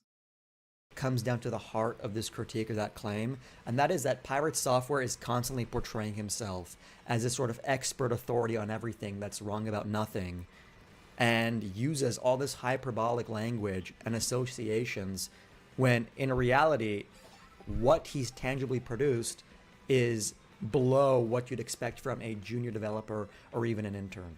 People call me the Bob Ross of programming, which I think is a pretty big honor because I like Bob Ross's stuff. Here, for example, he didn't say directly, I'm Bob Ross. He said, everybody thinks I'm Bob Ross of programming. What does that mean? It's trying to paint the picture that there's a broad consensus that you are the best developer out there and you are the go-to guy for anything related to game programming, which is his niche. You're a hacker. That's where you kind of started. An actual hacker. An actual hacker. Yes, Not I'm a hacker. No, you're an actual hacker. You've won. Like an actual hacker. Yeah, No, he is the I'm a hacker. United States Department of Defense. He is the I'm a You walk hacker. with a laptop and a suit, and you lean over to who's that guy? Pirate Downey That's Jr. the hacker from the Yeah, government. that's the hacker. It's even worse 'cause we go in Like 3 to what? 4 man teams, man. So we've got a team of Oh, you dudes had a looking fleet. like You had this. a team of dudes in It suits wasn't just holding me. laptops, Yeah, walking into exactly. restricted areas. Okay. When he says things like this, what he's trying to paint in your mind as a viewer Is that he's a competent adult that doesn't need someone to wipe his ass, when in reality, mommy comes in every hour. Did you shit your pants yet? No, mom, get out. I'm streaming. I'm live. Stop. that he's some sort of Unit 8200 Mossad agent or snuck into Iranian nuclear facilities and that infest and shut down the entire technical operation of that nuclear power plant. When in reality, if you look at his LinkedIn and reconcile it against his skill set, what he did was social Part engineering. is so cringe. He wrote phishing emails and tried to gain access to credentials and user systems that way. And so all this really culminates in the disconnect between who Thor plays himself up to be and then what he can produce. It shouldn't be a surprise to anybody that his GitHub is also totally empty. It's empty because he has nothing to show for his 20 years of experience as a veteran in the space. Damn, they said that boy don't even got a portfolio. Jesus, boy ain't even got a resume. Not even a damn cover letter. Nothing.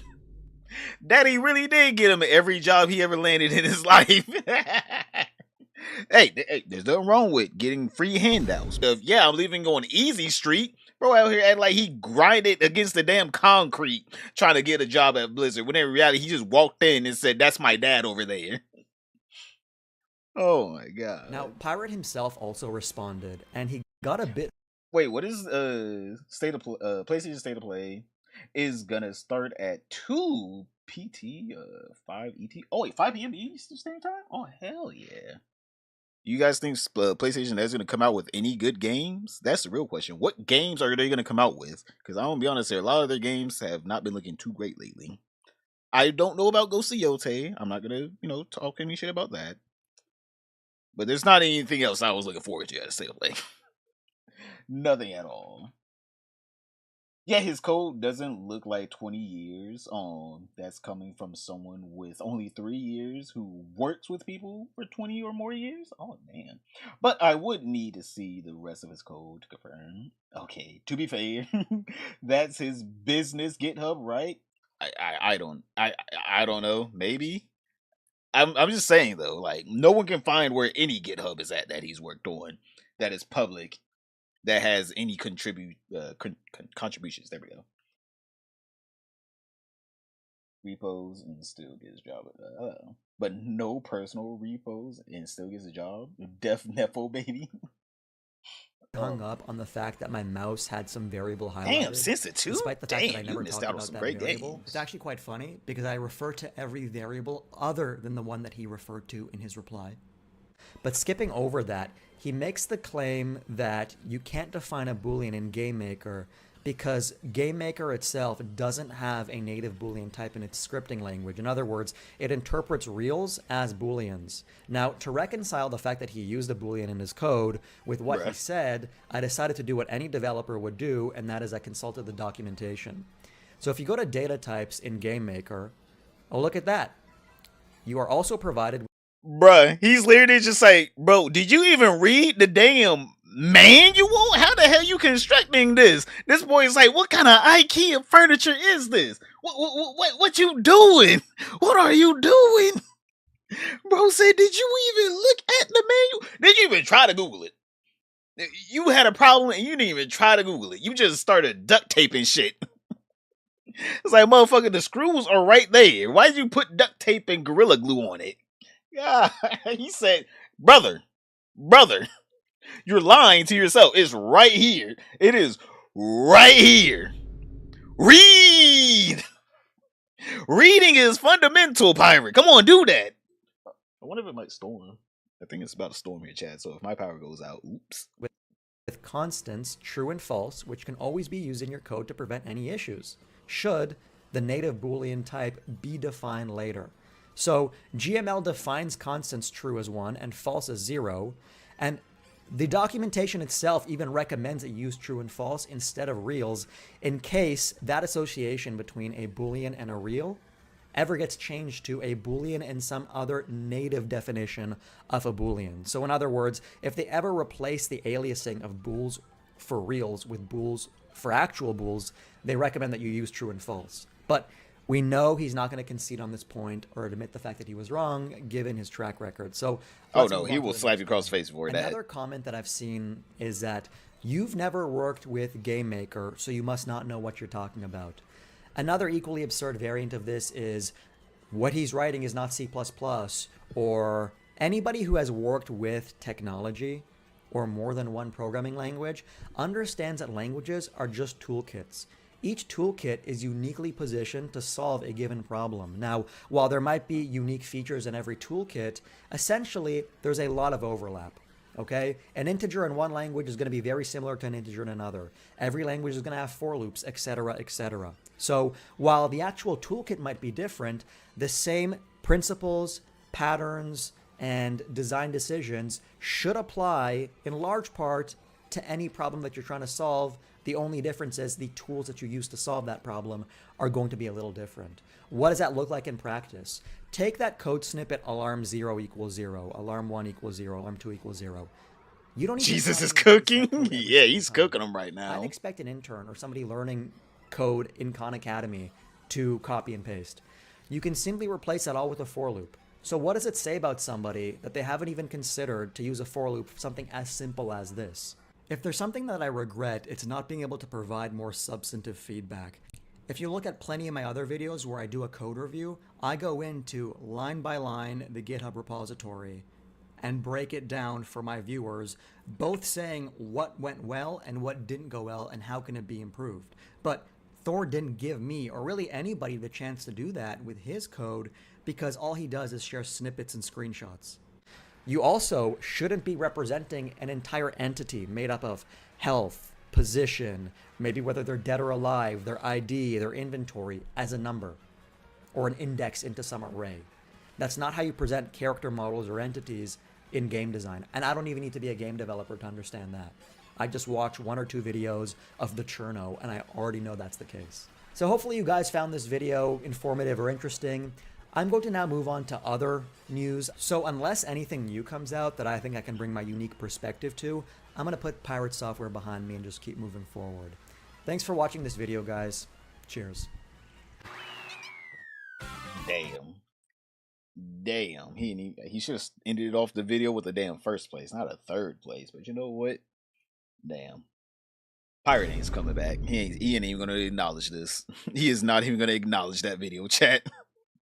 Piratesoftware is gonna watch that shit off stream and it's just gonna be so awkward. He's gonna be sitting there like, okay, how can I refute this? How can I refute this? And then he's gonna realize, oh, he's right.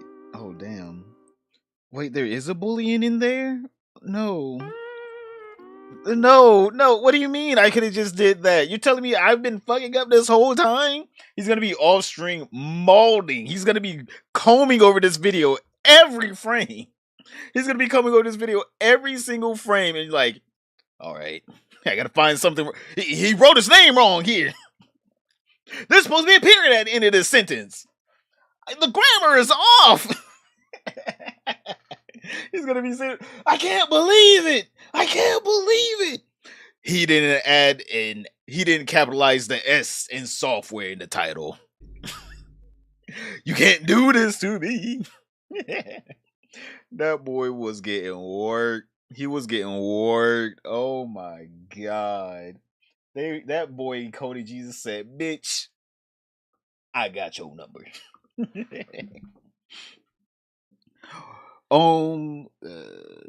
The only thing I've seen about Ghost of Yotei is that it's a woman lead now, which is bad for some reason. I don't think it's bad. I just don't know. I just don't know how the game's gonna play out because I'm gonna be honest here, as someone that plays Sucker Punch games, sometimes they do good, sometimes they cut a couple corners.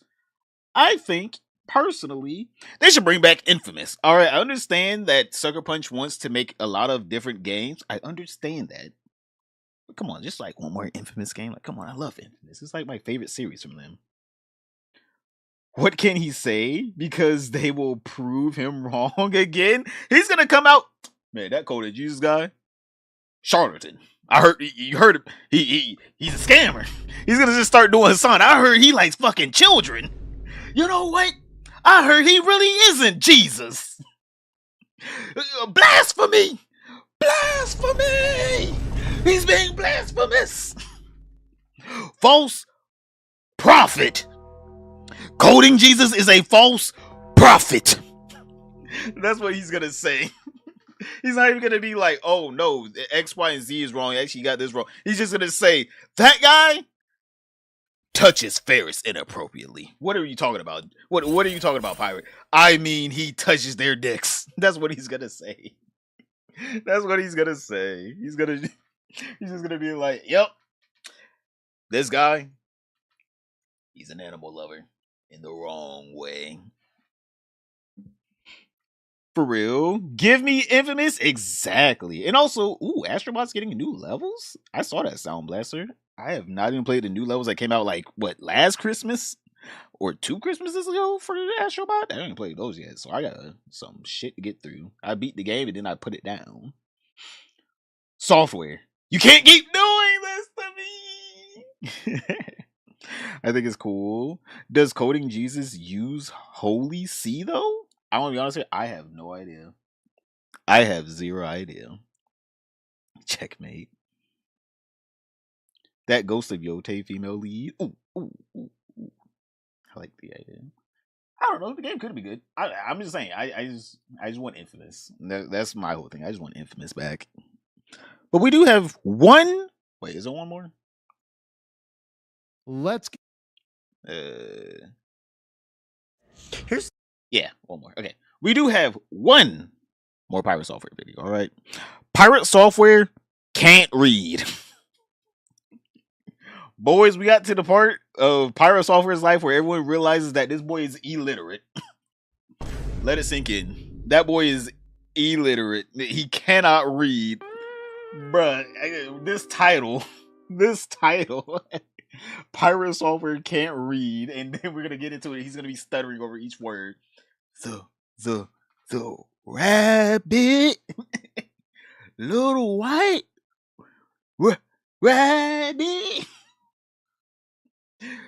Let's get into this damn Piratesoftware can't read.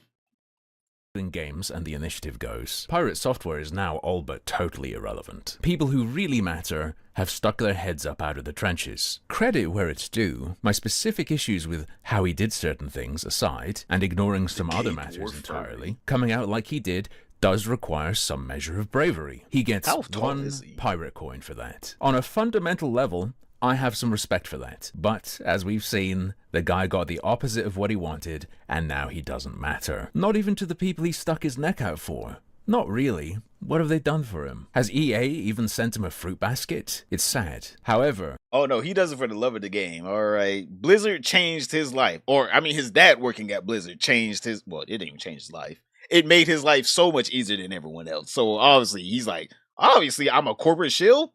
I'm a corporate baby. I was born in a Blizzard HQ. Piratesoftware continues to act in exactly the way that is catnip to me. To give you a peek behind my channel's curtain, threadbare as it is, when I upload something here, it's normally a result of me seeing something and getting possessed by the spirit of autism that will not let me rest until I've made a video. Sometimes I run across something that stokes the coals a little bit, but isn't enough to start a fire. A pertinent example being this tweet. There were some things I could say, but I didn't feel strongly enough. Recently though, Pirate's been beefing with a programming YouTuber and his viewers, because the guy took a dump on his programming. Are they right? Is he right? Twice! Frankly, I have no idea. I don't know. But I do know that he said this about them. My God, they can't read either, and I love to see a good stone thrown in a glass house. Let's talk about reading, shall we? I like to think I can do it. And a few days ago when he suggested that those who want to understand why he put out his anti-SKG videos in the first place read a blog post, I did. And I recognized 2 things immediately. That blog post is an infinitely better attack on Stop Killing Games than Piratesoftware has ever made, and it cannot actually illuminate his motivations for making the videos he did, because it fundamentally contradicts his position. Before we get into the details, let me analogize the problem. 2 people can be against something for different reasons. Let's say some crazy guy is trying to get the government to force literally everyone to eat a teaspoonful of peanut butter every week. One guy comes out against it and says, we can't do that because peanut butter doesn't exist. He gets torn apart for being even nuttier than the guy suggesting this change. Later down the road, another guy makes a statement and says, that would kill people. Some of us have allergies. Guy 1 jumps in and says, see?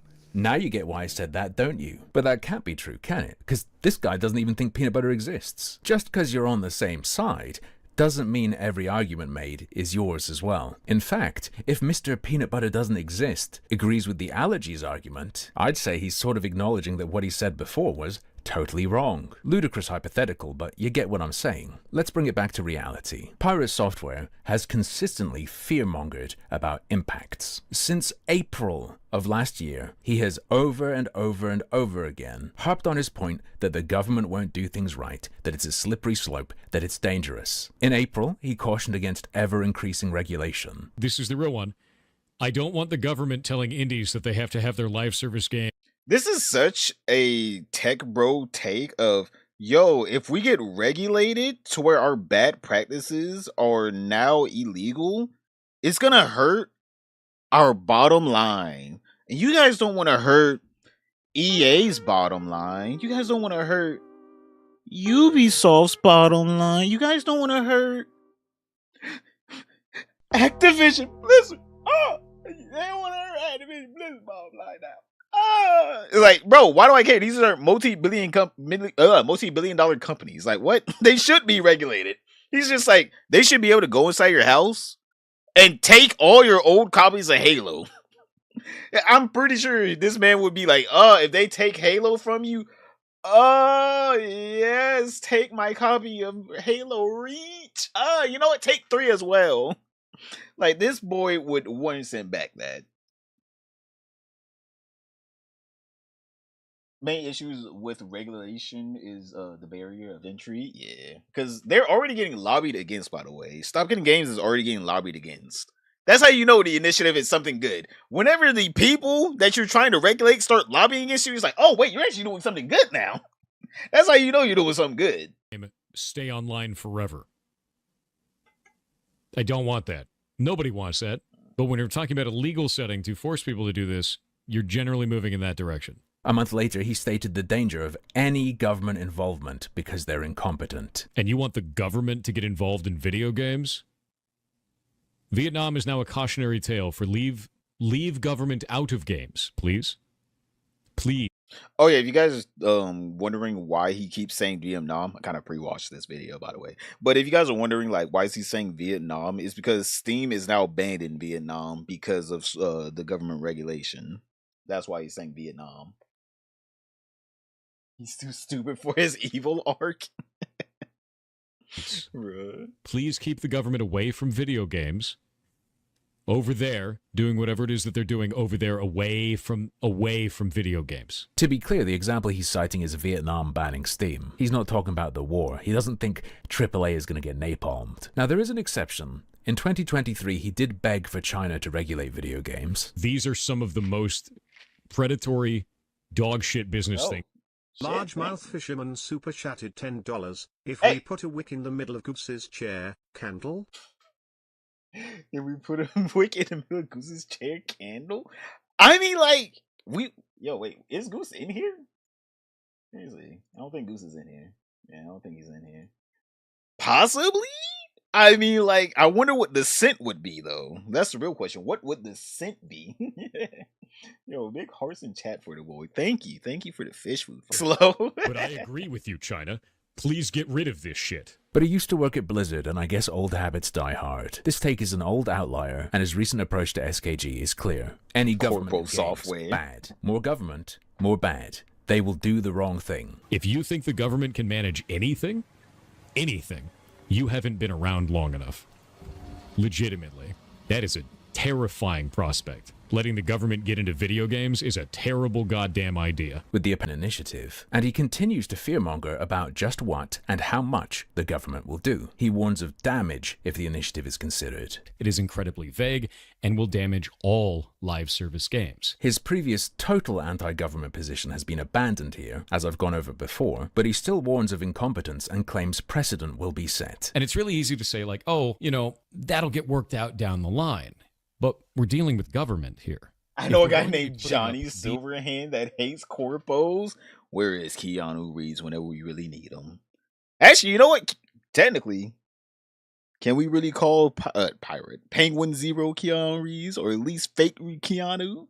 He was right there on the front lines helping us out here, boys. These types of ideas, specifically always in around. government, we need to be calling out the right issues, especially if you don't have precedent set. Because now you're going to be setting precedent on something that doesn't make any sense with people that may not understand the nuance of our industry. Near the end of his first video, he concurs with Ross Scott's statement that law is unclear and states that's exactly why it's so dangerous. EU law is already unclear on a lot of this practice anyway. And that's dangerous.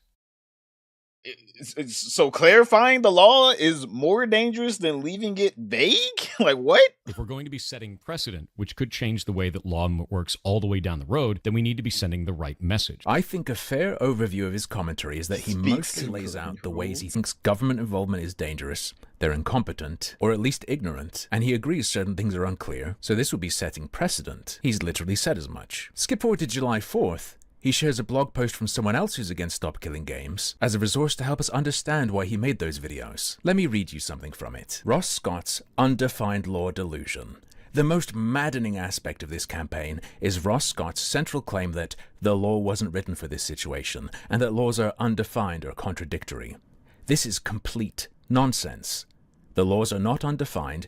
Their comprehension is that the government is already heavily involved in video games, and as a result of that, the initiative doesn't have a chance of getting anything. For months, Piratesoftware has been warning that the government's gonna go crazy, man. If this gets through, everything could be destroyed. But the blog post you've shared and told us is the reason you made your videos is arguing that there is 0% chance of any effect because the government is competent, their involvement is deep, and all that will happen is the European Commission will explain why they're dumb. Thor, buddy.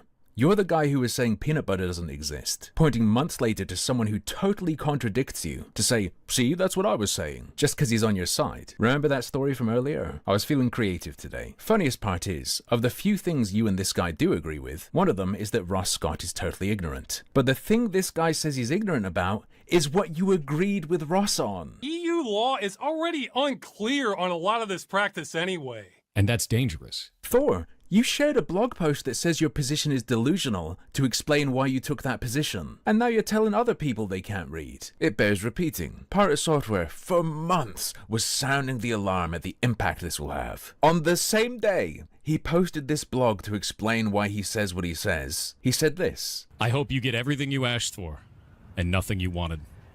Wait, you're saying he said it twice? Damn, this boy was hating. This boy was hating. God, he had that hater gene. Golly.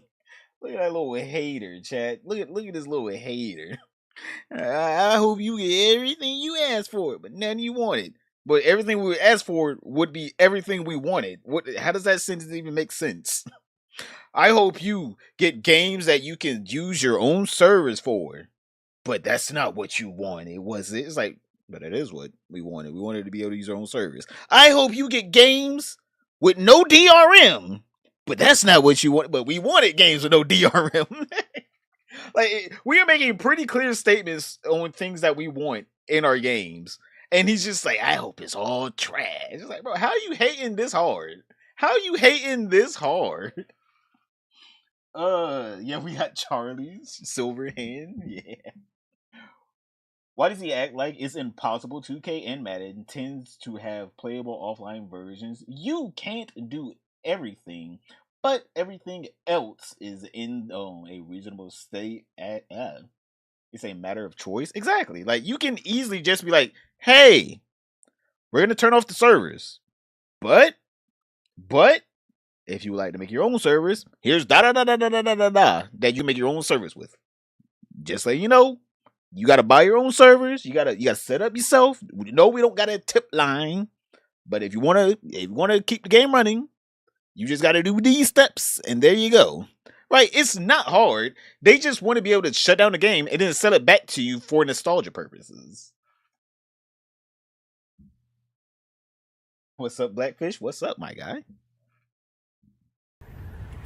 Enjoy your genie, dude. He really is. Government's going to want to talk to you about it now. You really is a former implicit employee. Yep. The same day he said this, to try to support himself, he linked to a blog that says that view is retarded, and SKG's just gonna get brushed off. Like, we're not talking about some tiny nugget hidden in this guy's post. His opening shot is to explain that SKG is actually countering existing government involvement in games. First argument he makes is the case that existing protection for the use of always online DRM and legal protections against circumvention means SKG's claim to want copyright stuff to stay the same makes their ask impossible. If games are required to be playable without any publisher involvement, they'd have to forego their established right to protect their IP with always online DRM, or be forced to maintain that part at least, forever. Way more sophisticated point than anything I've ever heard Piratesoftware say about it. Closest I've heard is his bumblefuck point about preventing monetization of private servers. And while the author of the blog argues that this means it would never get anywhere legally, the alternative will be that the initiative leads to legislative change that weakens government protection of the right to use always online DRM to protect their intellectual property, by at least carving out a little exception, you know. If you're going to destroy the damn game, you have to let go of that bit. Which, I don't know, sounds incredibly based to me, particularly about ownership and licenses, that I think can be challenged, but I ain't a lawyer. Though I should point out before we move on that the author of this blog doesn't appear to be either, and he's spent a few years working at Yuzu, a games company best known for flooding the world with dog shit. So while the arguments in form are much better than Piratesoftware's, I don't have a great deal of faith in the accuracy of the legal analysis underpinning them. Additionally, Mr. I used to work at Yuzu likes to do a lot of weaseling. He'll tell us that the regulatory framework already addresses the actual problems. He tells us the movement is asking for rights that don't exist while ignoring the extensive protections that already do. Oh, so when you said it was extensive and comprehensive, you meant within the boundaries of what you think should be addressed. Okay, buddy. We all see what you've done. And I am certainly not sympathetic to the take of, no, they're allowed to put shock collars on you and delete all your stuff. Nah, with that out of the way, we've got one last silly morsel to look at. I was shown that a screen cap from your Discord was posted on Kiwi Farms. Now, I can't go and verify for myself because apparently the SKG section of Piratesoftware's Discord has been nuked. Feel free to tell me this is fake. But supposedly, in response to someone saying the VGE statement more or less paraphrased Thor's video, he said, yep, because I know what I'm talking about, and always have. So I assume you must have read the statement. Did you like the part where they argued that private servers are bad because they're a barrier to government involvement? Yeah, that's basically what you were saying, right? Please keep the government away from video games.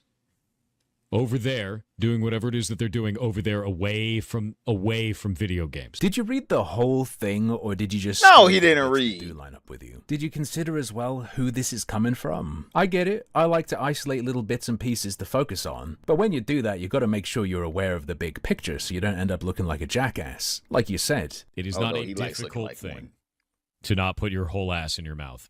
Live on the internet. Yeah, man, I just hate government involvement, but certainly not get rid of it. Begs for it, even if it involves getting public funding. They said some of the things I said, so, as you can see, I'm never wrong. Damn. Damn. That boy really can't read. That boy illiterate. He's a skimmer, chat. He doesn't even read it. He skims it. No comprehension at all. God. What are y'all saying up in here? Oh, man. He might be thinking this is the way that he stays relevant. Yeah, just by being controversial against, an initiative that's just like, hey, we want to be able to play our games indefinitely. Like, no one else is saying you should not be able to play your games indefinitely other than him. Why? I don't understand why. He's just like, no, we should not be allowed to keep our games going indefinitely. You should be forced to rebuy them every 5 years. You have to renew your subscription license. Actually, I shouldn't have said that because he probably is thinking, hold up, wait a minute. You're telling me we could actually do that? We could force you to buy it every single year? You got to renew your subscription license if you want to keep playing Counter-Strike Go. Oh my God. Man, is the SpongeBob fish reporter on retirement? Well, I'm off retirement now. I'm like, look at me. Someone got to pay these damn bills. It's not cheap out here. It is not cheap. Look at all this shit in here. Oh, man. Wait. Let me see. Has anyone put in a... I just got to check the Twitch rewards. No one? All right. Huh. No one wanted a random thingamabobber. All right, cool. No random furniture. I mean, that's possible. He likes SpongeBob Reporter's son. Dude just needs to get a suit PNG. This, you guys talking about, hey. You should be talking about me like this. The fuck? I hate the government as much as the next person, but gaming industry needs to be regulated. Exactly. It'd be one thing if the gaming industry was doing their best and not being little scum fucks. You know, that's one thing. But no, they're being extremely scummy. Any way that they can legally scam you, they will do it. Yeah, we would like a little regulation here. It's like, hey, government, can you stop them from scamming me? I bought their game, and then they're saying I gotta buy their game again.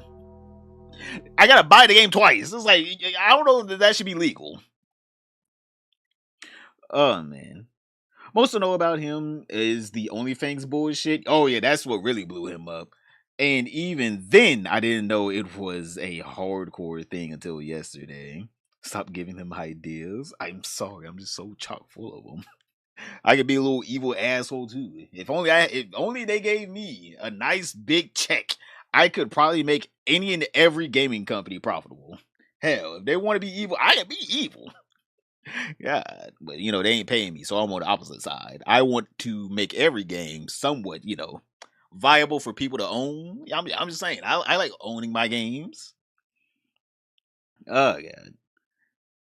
Gacha games in particular need a hard reset. Well, I'm like, gacha games, unless Korea or Japan or China, like the Asia region, does something about it, I'm pretty sure they're still going to be thriving. I'm like, don't get me wrong, if they can just make it to where gacha games have to do, like, I hate the whole pool system. I hate the whole pool / pity system.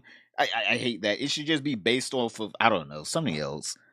It's bullshit. Gacha games are bullshit. Let's just all be honest here. Even though that's literally the whole point of them. Is to be bullshit.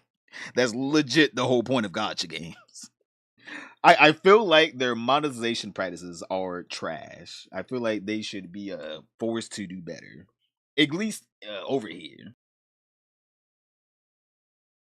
Wait, let me get some right quick, chat. Give me a second.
Oh, sorry.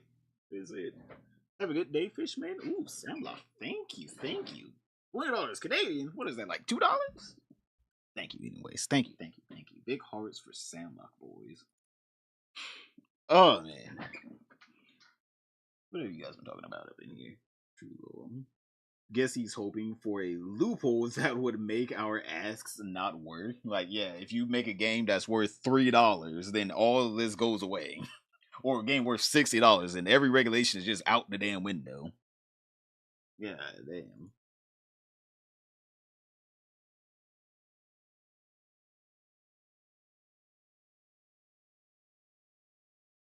What else you guys are saying here? Rose got donuts while taking a whiz.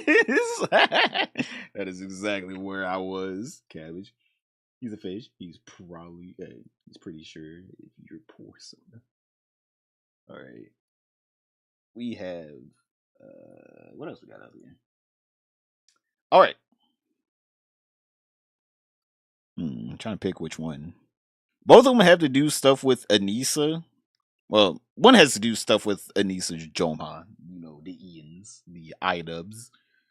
And the other one has something to do with, Frogan's Denims, Hassan, the whole gang. You know what? Fuck, we're going to start with Anissa. Fuck it. Oh, no. Oh, yes. Girl Frontline 2 and Snowbreak are also very generous with their pools. What's the new Horse Girl game? I want to try that out, Chad. What was the new Horse Girl game? Oh no, Anissa and Anissa's wife. This is basically the full VOD. I talked about the clip that went viral from H3 yesterday, but this is basically the full clip, right? So this is on what is it called?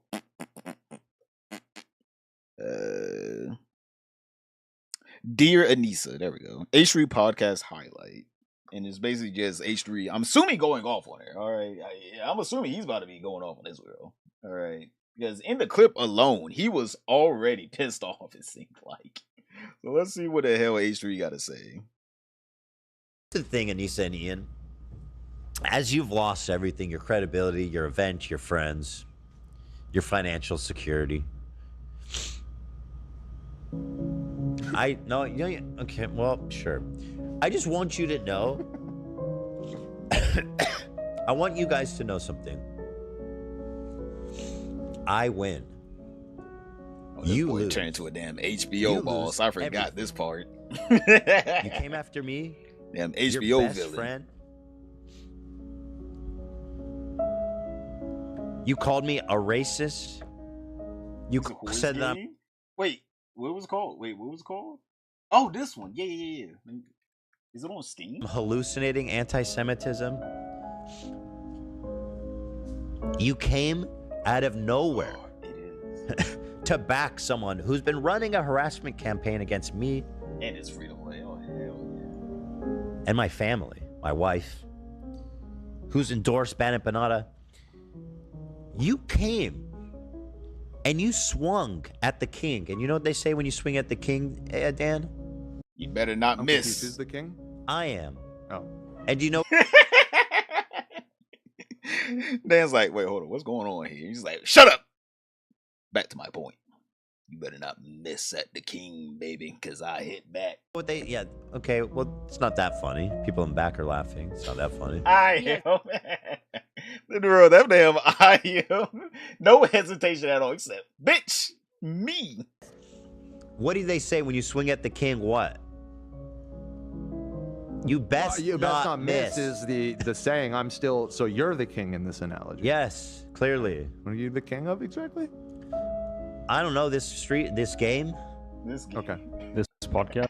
I love the confusion. They're all so confused. This man doesn't even know what he's... I love the confusion. He has no idea what's going on. He was like, wait, you're right. This doesn't make sense. You swung but at go me off, queen. Go and off. You go fucking off. missed big time. And guess what? Yes. I've never been betrayed like this in my whole life by someone I cared about this closely. And then you had the audacity to come and make another video and justify CPS call. You endorse snark. You live snark. Again, you are elevated, disgusting, hateful people who have spent their time harassing me and my family. I look at me. This is me. I win, you lose. And you will continue to lose. And I'll tell you why. Because I'm not done. I'll never be done. I will never be done with you. That's how much you've betrayed me and how much I want you to know how much you lose and I win. Do you understand, Anissa? And I'm not even talking to iDubbbz anymore. He's insignificant. He's gone. Anissa, you're the one. You're coming center stage. You're gonna start streaming. It's just going off with it. This boy thinks he's in the Sopranos or some shit. Okay, I'm just making sure that I'm not about to get hit with a little DMCA strike or some shit. This boy is out. This man is angry. I understand that he's like, oh yeah, I got myself some fresh meat. As soon as she starts streaming, I'm gonna be all over that shit. I'm gonna be taking the shit all over them damn streams. I don't know if you guys saw in my video yesterday, but I personally do think if and only if Anissa cheats, I think she could make it as a Twitch streamer. But that's only if she does cheat by, making by botting her views. That is the only way I think she could win. Because if she goes on a stream and she has like the same 70 viewers she had back in like 2023, it would be really, really hard for her to get any kind of collaborations because most people would see her as just, a failed streamer, which she is. Everybody's like, why would I collaborate with you? But if she bots her way to like 1,000, 2,000 viewers, it would technically make sense since she has a lot of people that are I would think if she did bot her way there, I would think that she could become a successful streamer. And it's not, I'm like, let's all be honest here. There's a lot of Twitch streamers out there that do bot their views. I'm like, a lot of them. A lot of huge streamers at that, chat. So it's not a wild concept that someone would bot their views.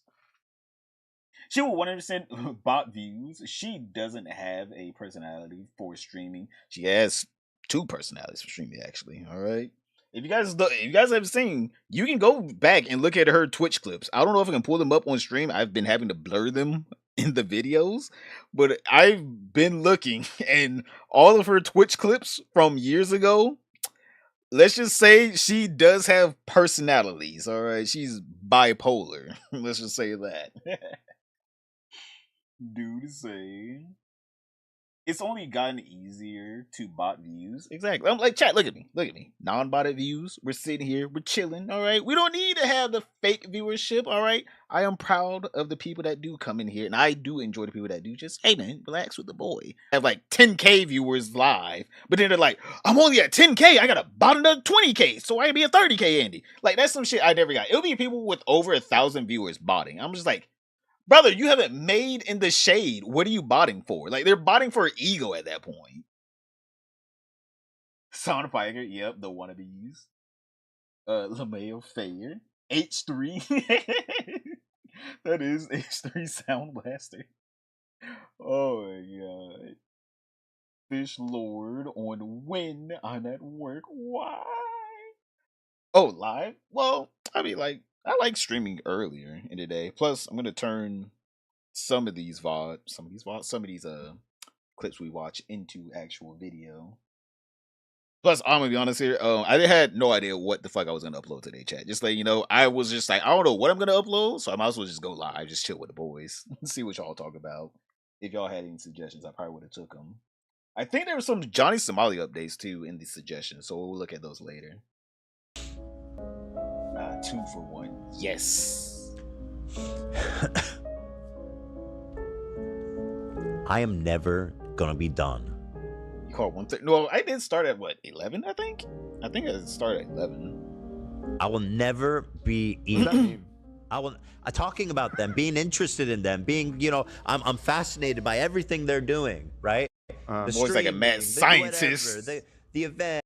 If she trips, I want to see it. If she brushes her teeth wrong, I'm going to criticize it. I swear to God, if she wipes front to back, I'm going to be disgusted in her. That's what this man is saying. You mean you're never done making fun of them? Never. Oh, okay. Excuse me. There'll never be a point where I'm going to be like... Oh, 11, okay, yeah, 11. This is for the audience, too, because I want you guys to know. There will never be a point when I will say to myself, okay, it's time to move on from this. I want you to know that. You dropped that fucking video. You were clever. You really had me. You came at me with the laziest slop. The shittiest slop. That you got my haters running around the internet talking about I'm right and you're wrong. You have managed to galvanize support for me. Asian carp? No. Which is something I have not been able to do for myself. So thank you. Oh. But I want you to know just how fucking badly you lose. You lose everything. You lose in every conceivable way. Tell them. Preach. In what way have you not lost? Get them. And I'm going to make another prediction.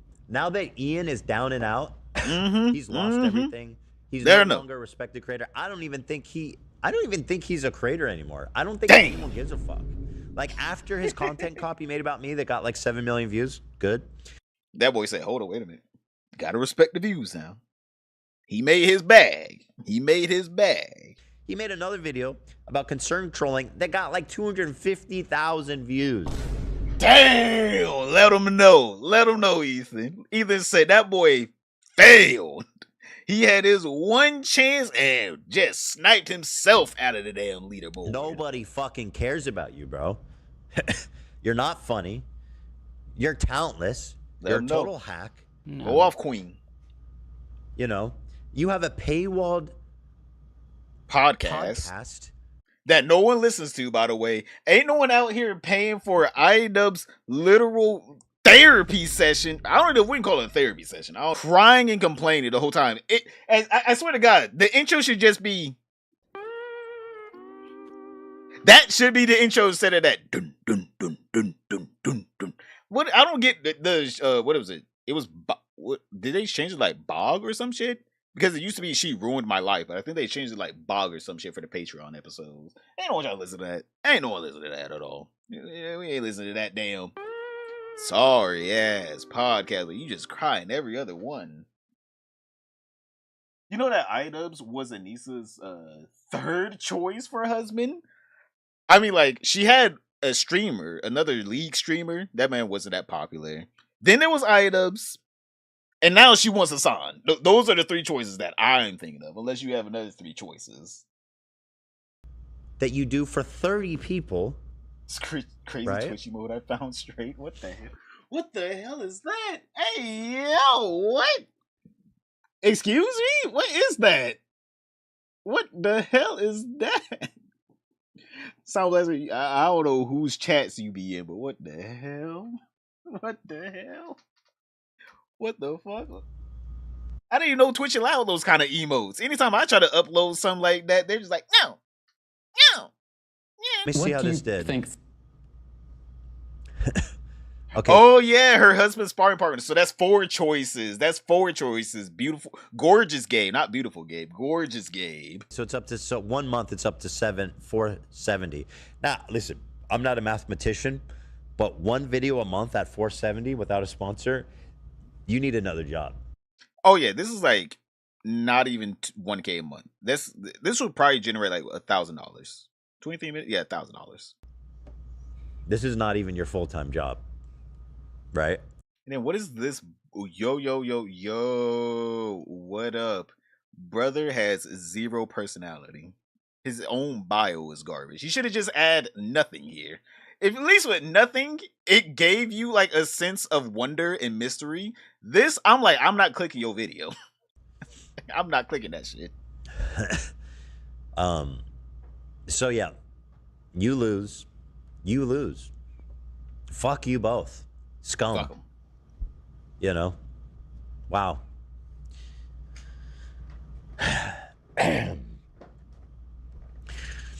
Yeah, so hopefully Anissa really kills it on streaming, because other than that, I think I'm gonna see you guys at Home Depot here pretty soon. Damn.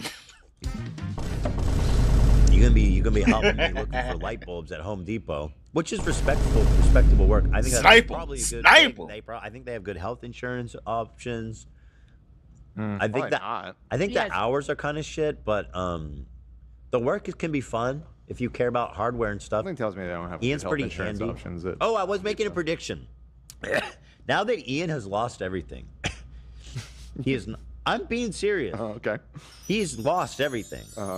He said no dollars left in the And now account. you see Anissa sad posting about how I think this is elite. Let me pull this up. I'm going a little bit out of order, but so my prediction is she's going to slowly start putting these breadcrumbs that maybe their marriage isn't that great. And it's not her fault either. By the way, it's Ian's it is her fault. He didn't remember her birthday. He didn't get her a fucking cake.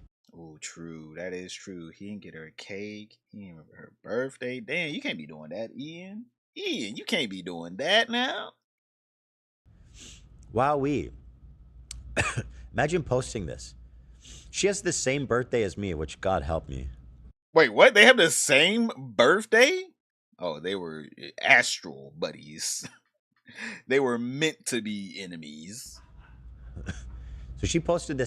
Home Depot, instead of employee or day laborer out front, no, they wouldn't even get into Home Depot, all right? They'd be a Harbor Freight. I don't know if you guys know what Harbor Freight is. That is the broke version of Lowe's. That is where you go where you need hardware supplies, but they are not good. Just letting you know. If you go to a Harbor Freight, you are not getting quality material. 10 days after her birthday, Ian randomly showed up with a belated birthday cake. I've been eyeing this for weeks. Now, there's so many things here I have to say. One. Oh, see, you haven't seen this, Dan. No, I don't really care about Anissa, if I'm being honest. But this is funny. Well, sure. Yeah. No, it is funny, and that's my aim, is to make it enjoyable, even if you don't care about her. So she's been. Well, first of all, who eyes a birthday cake for weeks? There's a lot going on. Where my pillow mechanics That's shop for sad tools. and weird to begin with. And then, why did he buy you a cake 10 days late? And then, why did you post this? This is the saddest, mopiest. It makes you look mopey. I'm not and it makes Ian look pathetic. I'm sorry. And also, this cake is fucking psychotic. What is? Wait, what is that? Is that a peach or is that mango? I think that's peaches. Dragon fruit, strawberry, a leaf, grapes, and more strawberry. I don't understand whenever people put these fruits up here. No one ever eats these fruits. They always just like, get that off here. I want the sugar. I don't understand the point of them putting like fruit on top of the cake like this, because every time people are like, get that disgusting shit out of here. Ew, it was slightly healthy at one point. It's just whole canned peaches? Whole canned peaches?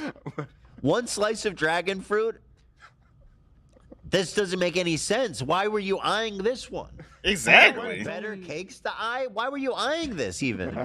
I'm like, hell, boys, I like myself a nice cake. All right.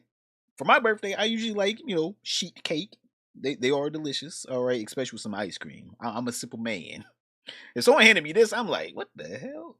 How do you start with eating it? Do you eat the fruit? Are you supposed? Is it just decoration you just throw away? Do I just put in like a little container for whenever I'm like, ugh, that cake that made me feel disgusting with myself. I feel so unhealthy. And then you just take out a little piece of canned peach. Like, what do you do with the fruit?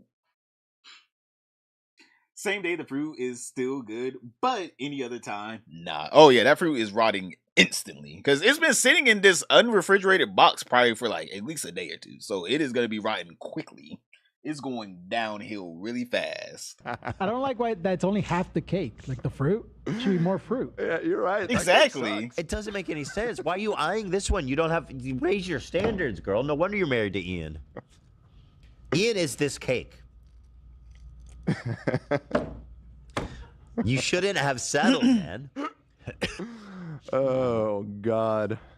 Reportedly, no. What's his boxing coach's name? It reminds me of something he told us. Michael Briggs, great guy. I love those two. He told an anecdote about how they were all in a car together, and Anissa said, "My mom always said two things for my husband. One, make sure they're Muslim, and two, make sure they're rich. Game. Yeah. Well, at least I got one of them, and it makes me think that." That it turns out Ian the standards were not good. The standards were not good. I mean, and then is this a 2-week-old cake? Or I think what happens is people said it's from some grocery store. Damn, not even fresh baked. God, at that point you might as well spit on the bitch. That's your cake. Happy birthday, bitch, and walked away. God damn, 2-week-old. I wouldn't even touch it at that point. And I think they probably just keep a cake like this out at all times. I'm assuming they might remake it every day or something. Or it was on sale. That would explain why Ian bought it. Yeah. He sounds like he's the cheapest motherfucker alive. But like the layers of pathetic. You've been eyeing this. How did it look better in the package? it looked better. You should have never removed it because, like, damn. No. Fuck me, man. I don't even remember. So anyway, so this is, I think, the breadcrumb she's laying. She's going to leave him.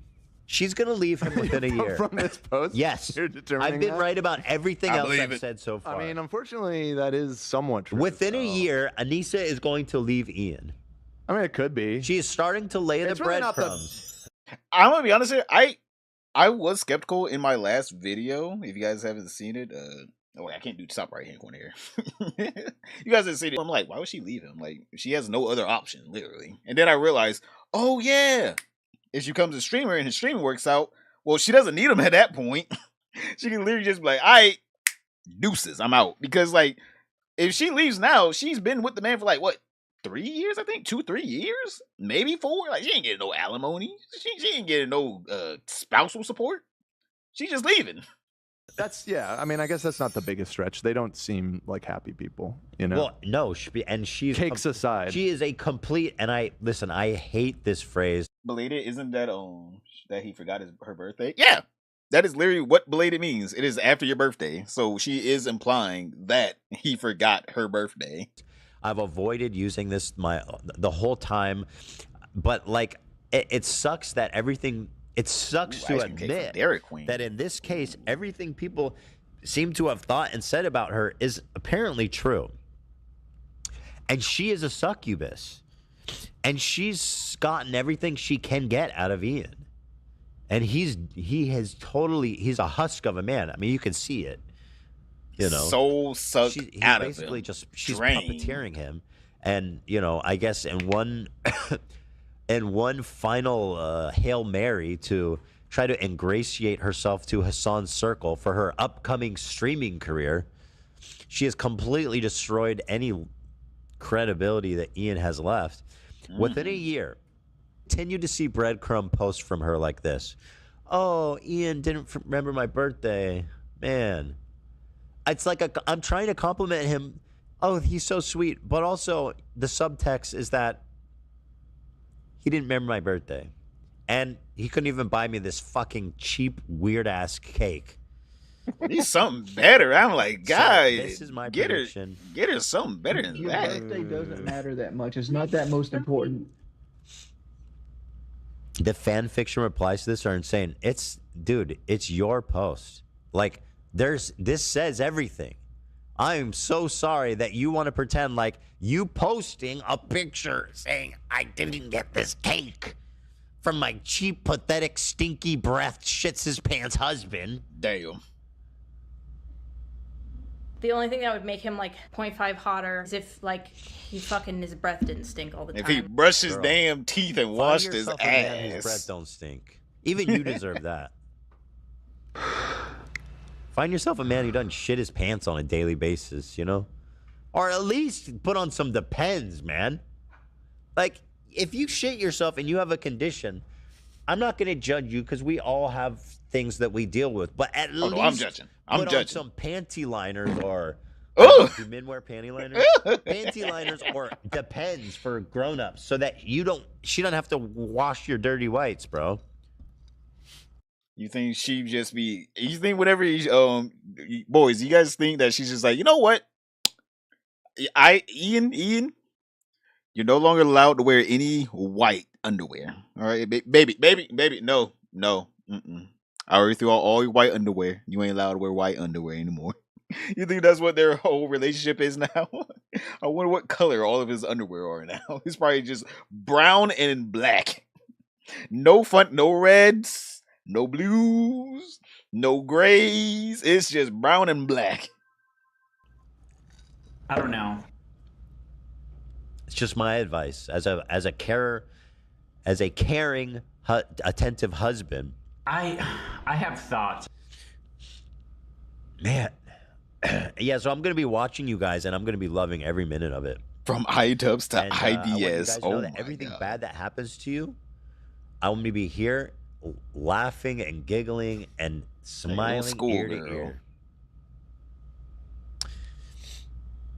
Jacob says, can't believe you all share a birthday. I know. It's so cursed, bro. It's so cursed. It's a weird birthday. I have not met a lot of people with that birthday. I feel like it's a rare birthday. No. If Definitely not. that makes In fact, sense. I think it's rare. I think it's a rare isn't date. Late June, early July, the most active. According to who? It's June 24th, June 25. June 25. 25. The internet says I'm born on the 24th, Yeah. but they're wrong. Such a weird thing. Yeah, it's also the day Michael Jackson died, ironically enough. You'd think that I would have remembered that, but I don't remember that he died on my birthday. Damn, chat. Golly. That boy said, bitch, I'm on your ass. Oh my God. He said, don't even think. As soon as you go live, it's a truce. Don't even think whenever you divorce that boy. It's a truce. It ain't no truce. I'm coming for your life. All right, it's over. All right, you move on the internet. I'm speaking about it. You take a shit wrong. I'm letting everyone know you stink. Hey! Did you just trip? Look at this video of her trip. Look at her trip.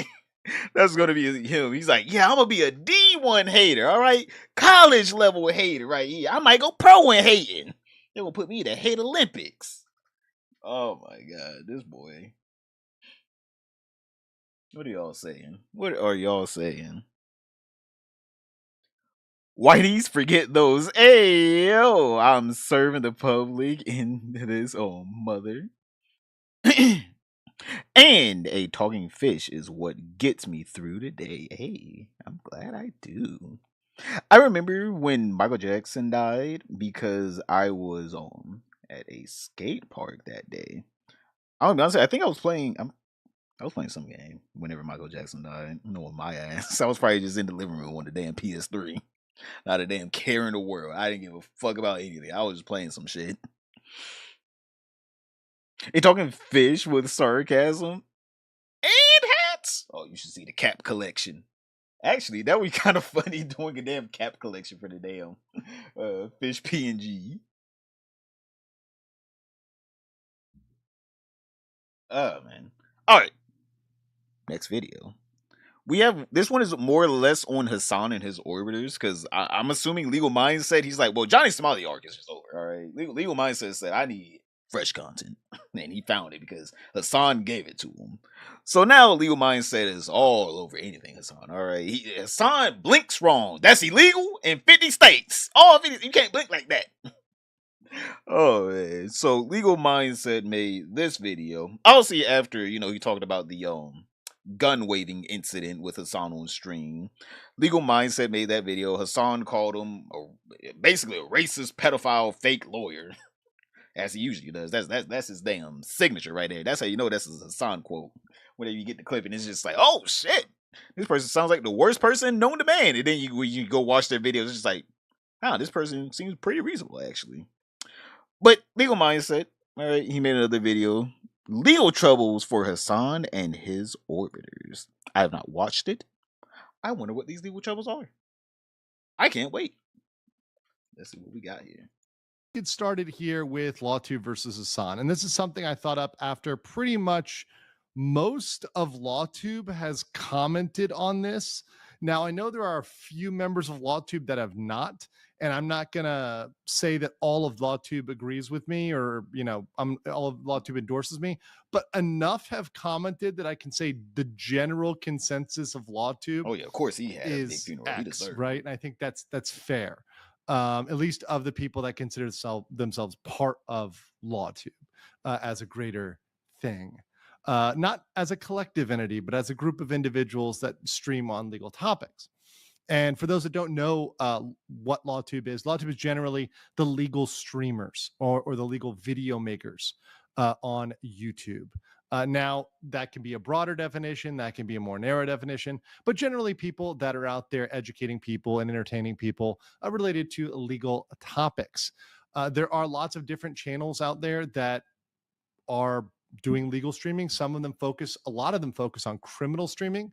So they'll focus on trials. They'll focus on maybe a murder case or whatever else, right? Many of them were doing the Reed trial recently, and there'll be other trials that they cover in the future. And while I will sometimes cover court cases that are of personal interest or that seem particularly spicy, I don't always do that. Many other channels do that better than indeed I do. And one of the beautiful things about LawTube, man, one I of the love things that's really legal awesome is every single lawyer within this has their own specialty. They all have their own thing that they're really good at, their thing they know a lot about. And that's sort of like having a law firm. At a law firm, especially a big law firm, you have different senior partners that are special at different things and that have different focuses. And that's one of the great things I find about this community is that you can turn to a person who perhaps has more niche knowledge than you in that area if it's of their area of a cool thing. It's a really cool thing. Very cool thing. And one thing that's really amazing is that we can always disagree on legal stuff and still be cool with each other, which is always very nice. I do enjoy that. Let's get into it.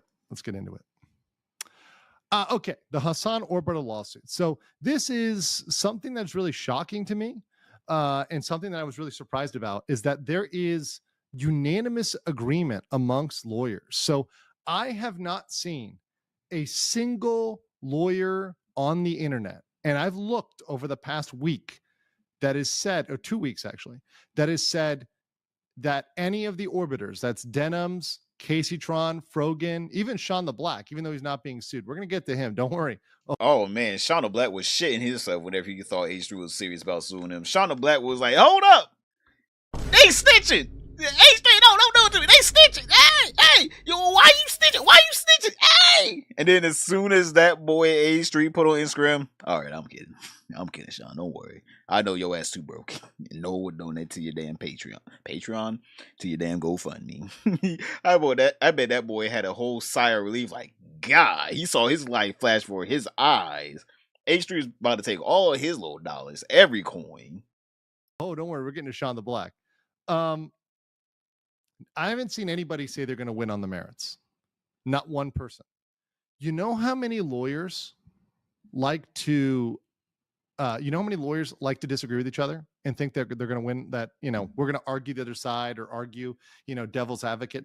I have not seen one that says, nope, this is looking good for them. Now, of course, there's no guarantee, which is my second one. There's no guarantee. But Ethan Klein clearly has a legal upper hand, right? So obviously, there's never 100% shot, but all of them have said it doesn't look good for the orbiters at the very least. And that's saying something. That's definitely saying something. The wrong one.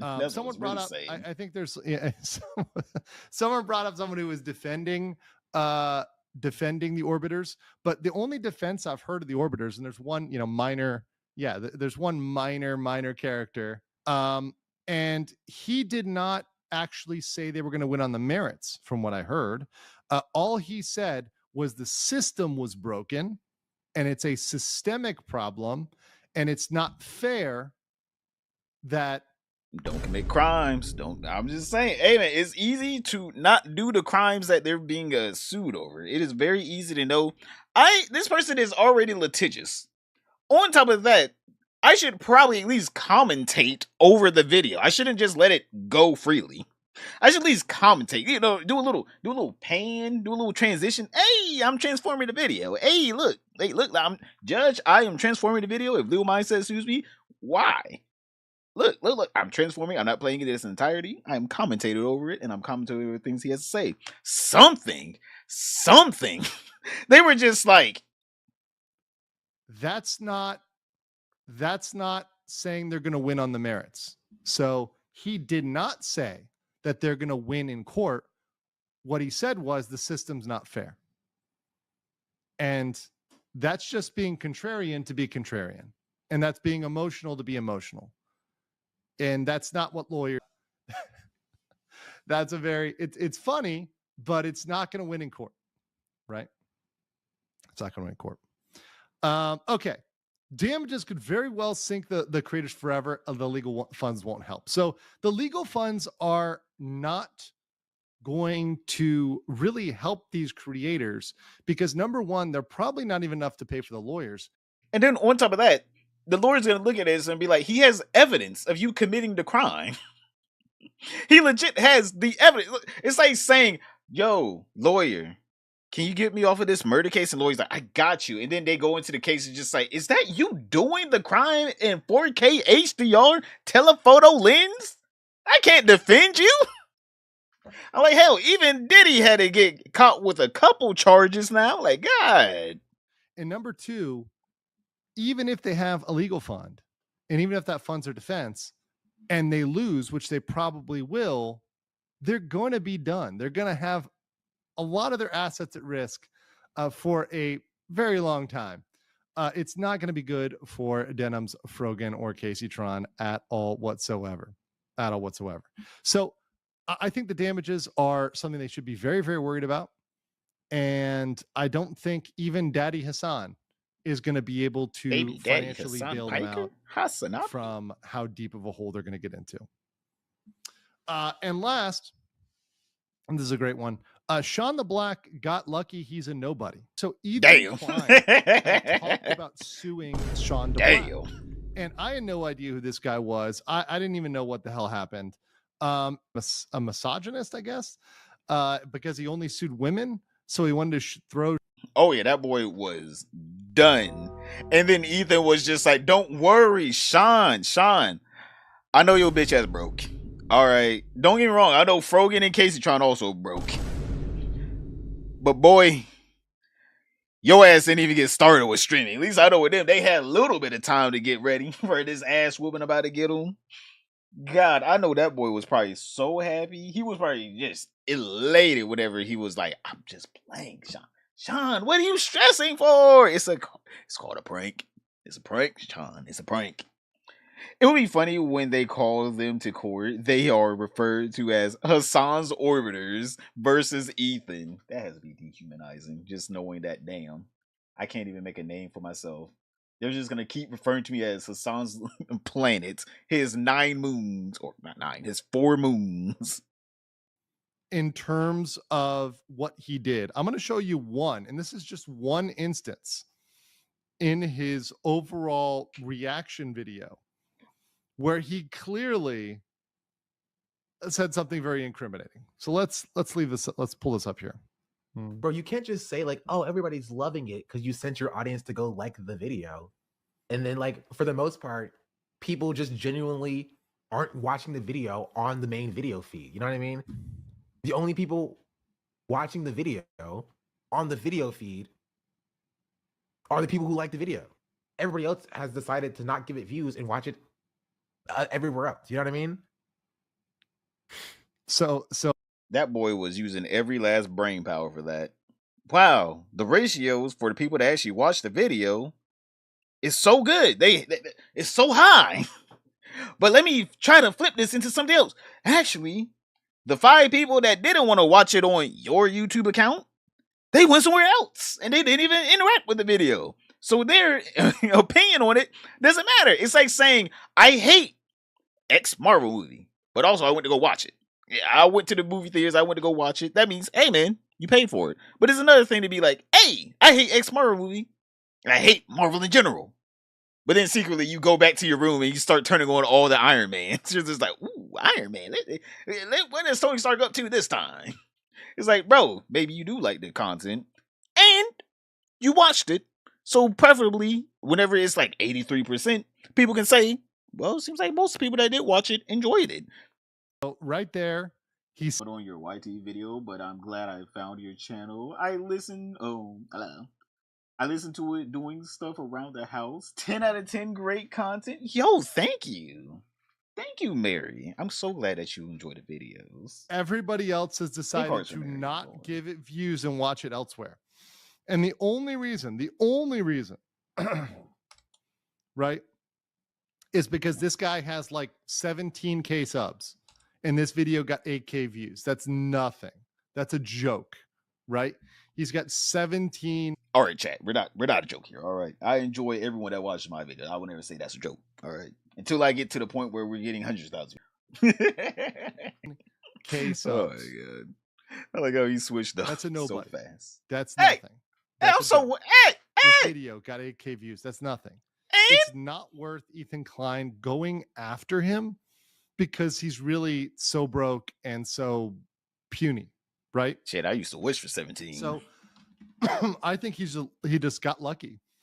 Generally, that he wasn't sued because he really wasn't worth it. And Ethan was like, "Look, I've already got 3 lawsuits. I'm already, paying my lawyers enough. Do I really want to pay my lawyers another, $50,000, $100,000 to go after this extra guy? And when he's kind of penniless, and he's kind of a loser, he's kind of a nobody. Probably no. So I think that was probably the decision that came down the pike regarding Sean the Black. Even though a lot of his statements just as incriminating as Denham's and Frogan and Casey Tron, and would put him in a similar position to those other folks. So we talked about the orbiters, right? And how they're screwed. Let's talk about Hassan again, because I want to go over some things. And then we're also going to go over after this some defenses people brought up. So brandishing what appears to be a weapon with the intent to intimidate violates California law. And I want to reinforce that it doesn't matter whether it's an airsoft or not. So a lot of people really care about it being airsoft. It doesn't matter. And when you look at 653.2, which is right here, it doesn't matter what it is.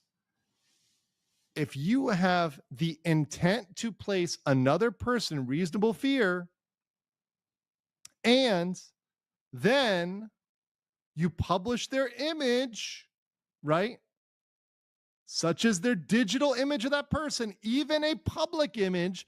This is a big deal because a lot of people, especially when we get to the next one, think it has to be a private image. No, any digital image, even a public one. Damn, so what you're saying is that what the fuck? Man, probably ain't got that money like that. I ain't gonna lie, he probably ain't got that money like that. But still, he's in the legal right to go after Hassan for basically threatening him for no reason at all with a fucking weapon. Even their Facebook profile, even their Instagram.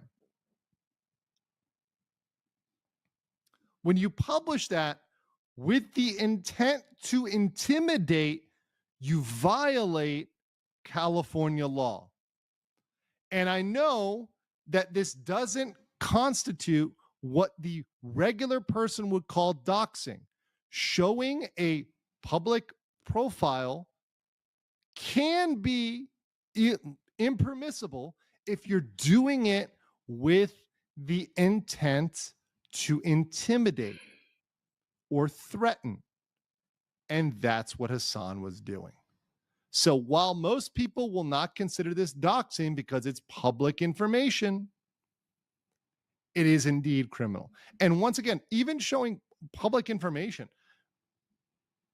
if you do it with the intent, if you do it with the threatening nature, that's a problem, right? That's definitely a problem. This prevents people from pulling up public pictures and, saying whatever they want to say about it and being like, hey, go get this guy, right? Which essentially, if you think about it, right, with Hassan's large audience, him pulling up a photo and going in on a guy while he's holding a gun is sending a message to his audience that they need to go get this guy, that something needs to happen to this guy. Just saying. It's the intent. It's the intent that makes the difference. So the turning here is the state of mind. And what was his state of mind? And I think it's pretty clear. It wasn't a happy-go-lucky state of mind. We'll say that. Also, this is something that people brought up, and this is a very good point. If it was an airsoft gun, because people were saying it's an airsoft gun. I don't believe it was an airsoft gun, but let's pretend it was an airsoft gun. Then apparently modification is illegal under SB 199. Yeah, I was about to say, it didn't look like an airsoft gun the way that he was showing that it was empty and shit. It ain't look like one. It didn't have an orange tip. It's like, my guy, do you have a illegal airsoft gun? I get the gun. Yeah, only the gun. Get the gun. California law. I did not know this. This is something I learned, right? Thank you, chat. Thank you, commenters. Thank you, people who email me. Apparently, even if it was an airsoft gun, it was illegal to modify it in California, which, once again, Hassan should thank the great state of California, because pretty much, many of these laws are only California laws, right? Or specific California laws, right? But California requires that orange tip. let's continue here. So obviously there's more information and more defenses and stuff that was brought up. One thing I want to bring up real quick, and this is a good one, because some people brought this incident up. If you don't know, this is obviously more critical here. What? That's chaotic. What are you talking about here? Johnny Silverhand has a let's say this is AI. He had an incident with Sneeko. I had the video pulled up, but I pulled it down and closed it at some point. But if you remember, Sneeko threatened him, and Sneeko was talking about clips. He's like, "Oh, look at these clips."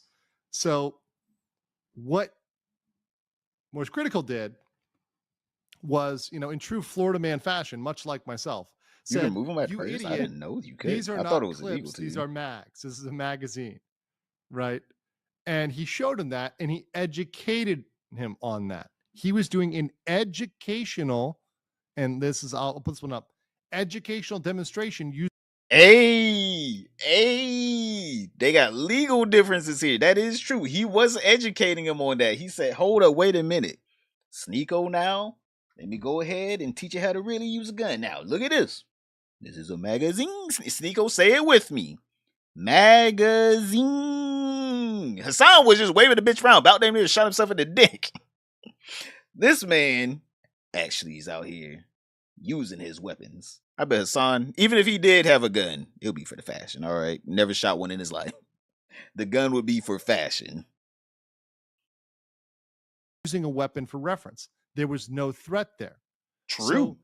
So when people say, "What about Penguin Zero? What about Moist Critical?" No. He didn't threaten them. He just showed that Sneeko was an idiot and didn't know what he was talking about. Right? And educated him on, gun terminology. Let that boy know. That's not a threat.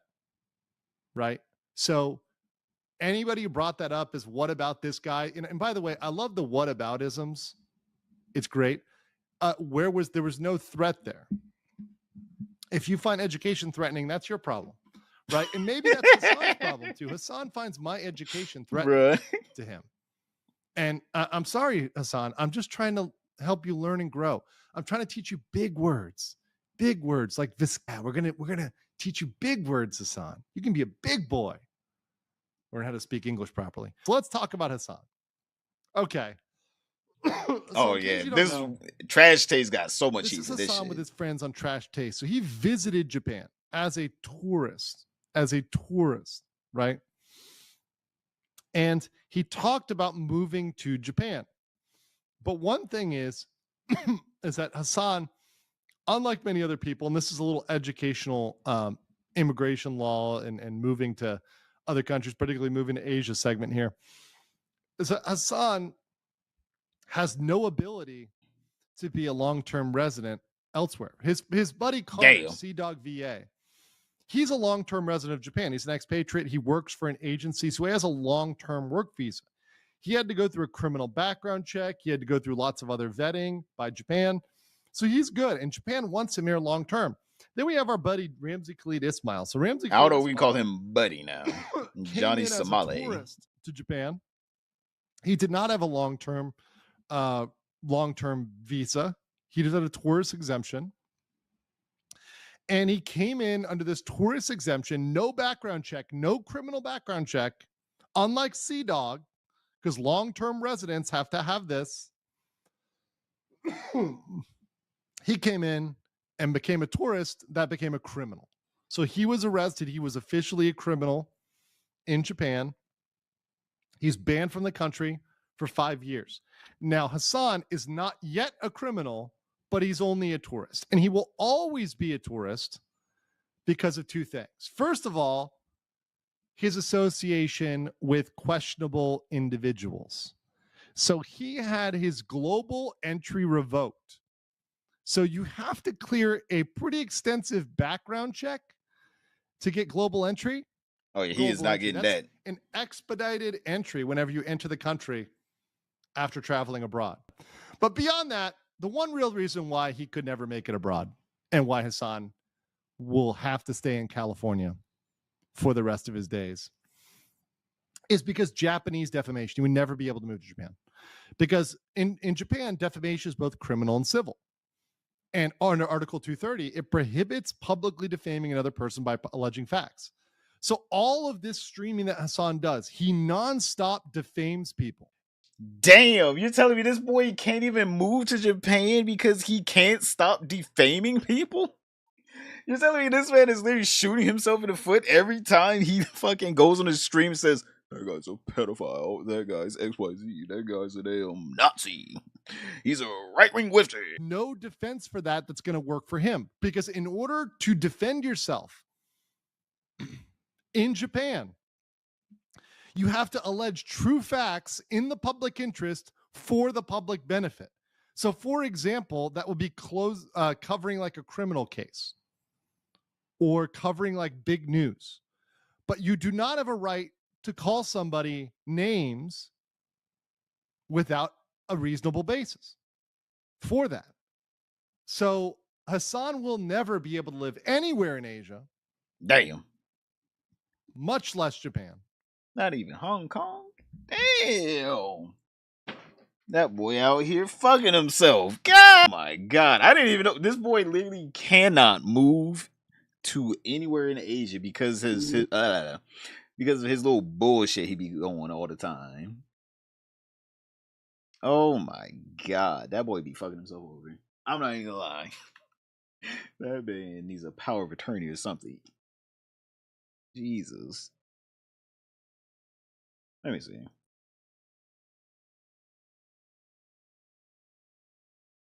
What is this clip? Nicki Minaj called Aiden Ross on stream. What? Wait, what? Nicki Minaj called Aiden Ross midstream to discuss signing with Kick. Damn, that bitch is broke. No money left in the bank account. What? She was like one of the biggest artists known to man. Why does she want to stream on Kick? Your fans don't have to watch ads either. Like, they don't or have just to stream in subscribe. general. And in my opinion, like nowadays, everything is all clipping. Everything is kind of on TikTok, Shorts, everything, Reels, Instagram Reels. So no matter what, whatever you stream on Kick, the discoverability may not be as good as Twitch, but they're going to see the clips everywhere. What do you mean as good as Twitch? There is no discoverability on both Kick and Twitch. I don't know what this man talking about. For you, for your fan base, because I know how they are, I think they would enjoy Kick if you make it Kick, basically. Like you do Kick because you're so free to do it and say whatever you want. Okay. Well, outside of slurs, what would I have to worry about saying? There's just a lot of like favoritism on Twitch. Like there's a lot of like, in my opinion, agendas. You like, for example, like I know for sure because you're one of those people that just like to kind of just say things how it is. You'd be a target on Twitch. So how often does Drake have to come on or choose to come on? So I'm going to wireless actually this weekend, and you know I'll technically be streaming Drake's show. But Drake does his streams, you know, I would say a few times a year. Oh, so you don't have to necessarily do a bunch of streams then? No. Okay. All right, so perfect. When you get off live, text me so we can talk about some other stuff real quick when you get a chance. Of course, I got you, Nikki. It's a pleasure to connect and talk. You too. Thank you, Aiden. Bye. Bye, Nikki. W Nicki Minaj. W Nikki. Woo. That was W Nicki. Shout out to Kai. Kai, thank you, bro. Thank you for that. That's love. Well, you linked y'all? Link me. That's dope. Thank you, Kai. Bottom of my heart. W Kai, man. W Kai. And when Kai coming over here to save me, chat? That's real question. When he coming over to save me? Make me a big streamer, boy. That boy always out here making some random person multi-millionaire, random 16-year-old. I'm millionaire now. Where's my shout out, God? Lord, that's wild. She's thinking of streaming. I don't see that lasting at all. I don't see, like, most big artists in general, like music, movie, whatever. I feel like this is more or less a trend for them, right? Because, like, everyone back in, like, 2020, right? Wait, hold up. This is how it is, right? Whenever YouTube was blowing up, every celebrity wanted to be a YouTuber, right? They always, they started making YouTube accounts, like Will Smith and all them, and then they banned them, right? It's not even like they're not making good money. They're making good money. It's just they're not making billions of dollars. They're just making millions of dollars. So they're like, why would I do this? 2023, they all became podcasters. They're all podcasters now, TikTokers now. And now from 2020 forward to, you know, now 2025, they want to become streamers because streaming is blowing up now. right? It's just trends for them. For them, it's just a trend. They're not going to stay long for it, right? They're not doing this for the long game. They're doing it for the bag. And as soon as streaming even takes a tiny dip, which it will, and it has, they're just leaving instantly. They don't want to be here anymore. Like, that's every celebrity that does this whole, well, I want to be XYZ content creator. They always leave very fast.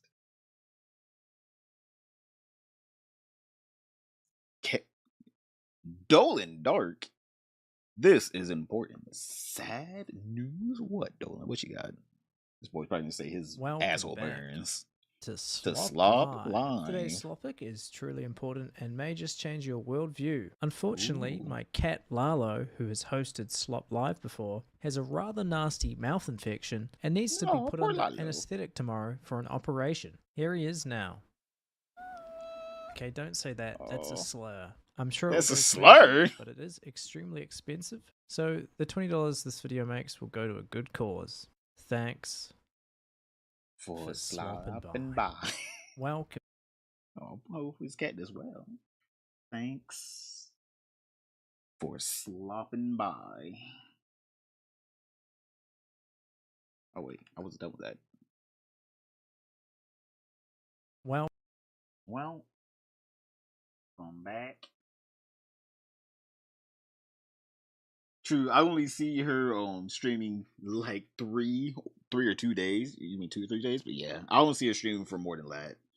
Every big streamer, not every streamer, every big like artist or anything, they never stick with anything.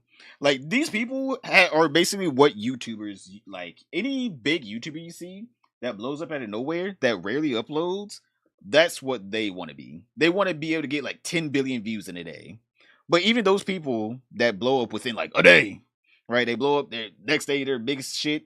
They don't know how to, consistently upload. So they always burn out. They always burn out. They stop uploading after a while. Their views go down. Next time they upload, less views. Next time they upload, less views. Because they keep being infrequent with it. And then they're like, no one wants to watch me anymore. It's like, no, you're just so inconsistent. That's why no one wants to watch you. You're like so inconsistent. I'm just saying to you boys, consistency is key. Like, if you're gonna be making like YouTube videos or any content creation, Twitch, TikTok, anything with an algorithm, Instagram Reels, just upload as frequent as possible. More than once a day is like the golden. Once a day, good. More than once a day, oh my god, the algorithm will love you. It will legit love you, Chad. It will legit kiss you on the lips. Slop, yes. Let's see. I think there's like one more thing in the suggestions in the Discord that we're gonna watch before we get out of here, chat. Because what time is it? 2:16. All right, yeah. I gotta cut up some of this slop. All right. So last video, and then I gotta cut up some slop for the boys. All right. We're gonna be feasting off of this for a while. All right. We're gonna be feasting off of this stream for a while. I might do a stream. Hopefully tomorrow. Depends on how lazy I get. No, I'm gonna be honest with you. The reason why I don't stream as much is I'm just lazy. I'm not even gonna lie to you, chat. I love streaming, but like the prospect of, oh, I gotta go live, and then I gotta cut up the VOD. God, I need an editor. God, I'm just a lazy ass. All right, let's watch this. Johnny Somali gets backstabbed by movie producer executive. How the hell does no one even know someone that's an executive movie producer? What? Oh, that's wild. She's saying the stream. All right, ladies and gentlemen, I do have some breaking news. You may or may not know that in a couple days, the documentary on Johnny Somali by Alex God, that boy looks so crazy. Novell is going to release. Now, I haven't watched it yet, but I was able to interview Alex about the documentary ahead of time, and he dropped a bomb. Basically, he screwed Johnny Somali out of 30 grand by having them sign a bogus contract that pretty much relinquished all their rights. Today, we'll take a look at my interview with him, as well as the footage of Johnny and Hank signing the contract. This is hilarious. So without further ado, let's get started. Okay, so just to clarify, I'm talking to you. This is Sunday. Your documentary is dropping in 4 days. You agreed to give me an interview after the documentary aired. You say there's some bombshells in there, so I haven't Bro was trying to get that verbal contract in. He said, "Yo, hold up, before we even get through this, hey, now remember, baby, we gonna be doing a little bit more interviewing after this, all right? I don't want to hear those excuses. Once it drops, I'm gonna be hitting your ass up on the Discord. Don't even be doing this to me. Don't even, hey. I will be getting that interview." That boy is trying his best to get that verbal contract in. Seen it. I don't know anything. I'm looking forward to it. But what can you tell me? I think the documentary is out today. Wait, really? About Johnny? All right. Wait, how? Your financial agreement with Johnny. So, when initially I reached out to make this documentary on Johnny, I just joined his Discord server and was I said "Hey bro, I can get you set free. I'll get in touch with the State Department and get them to free you. Just meet up with me in Korea." There is no way Johnny Somali fell for this. That boy has to be subhuman levels of intelligence if he believe a random white guy just comes to Korea and can get him free. Yeah, no. Yeah, it was a no. It was a no from the beginning. Wait, Johnny Somali has to be subhuman brain cells. There's no way this has to be a skit. There has to be a lie. There's no way Johnny Somali believed that. And he said, "Yeah, sounds good. I need your help." And so I obviously it's premiering in how long? It's premiering a few hours. In 5 hours. That was kind of cap a little bit. I just wanted to get the interview. Crazy jump scared and actually talk to him and shit. And he's just so focused at all times about defending himself and shit. So I was all right, well, against what? He did it on stream. You can't defend yourself. You should just take the hits. Let's how can I give you something that you want here so you'll talk to me? Because again, I'm not gonna pay someone for an interview. So that was the premise initially. I booked a flight to Korea. Right, you promised him something that you knew you couldn't deliver. Well, yeah, but ain't nothing wrong with that. Problem with him. I don't like. You think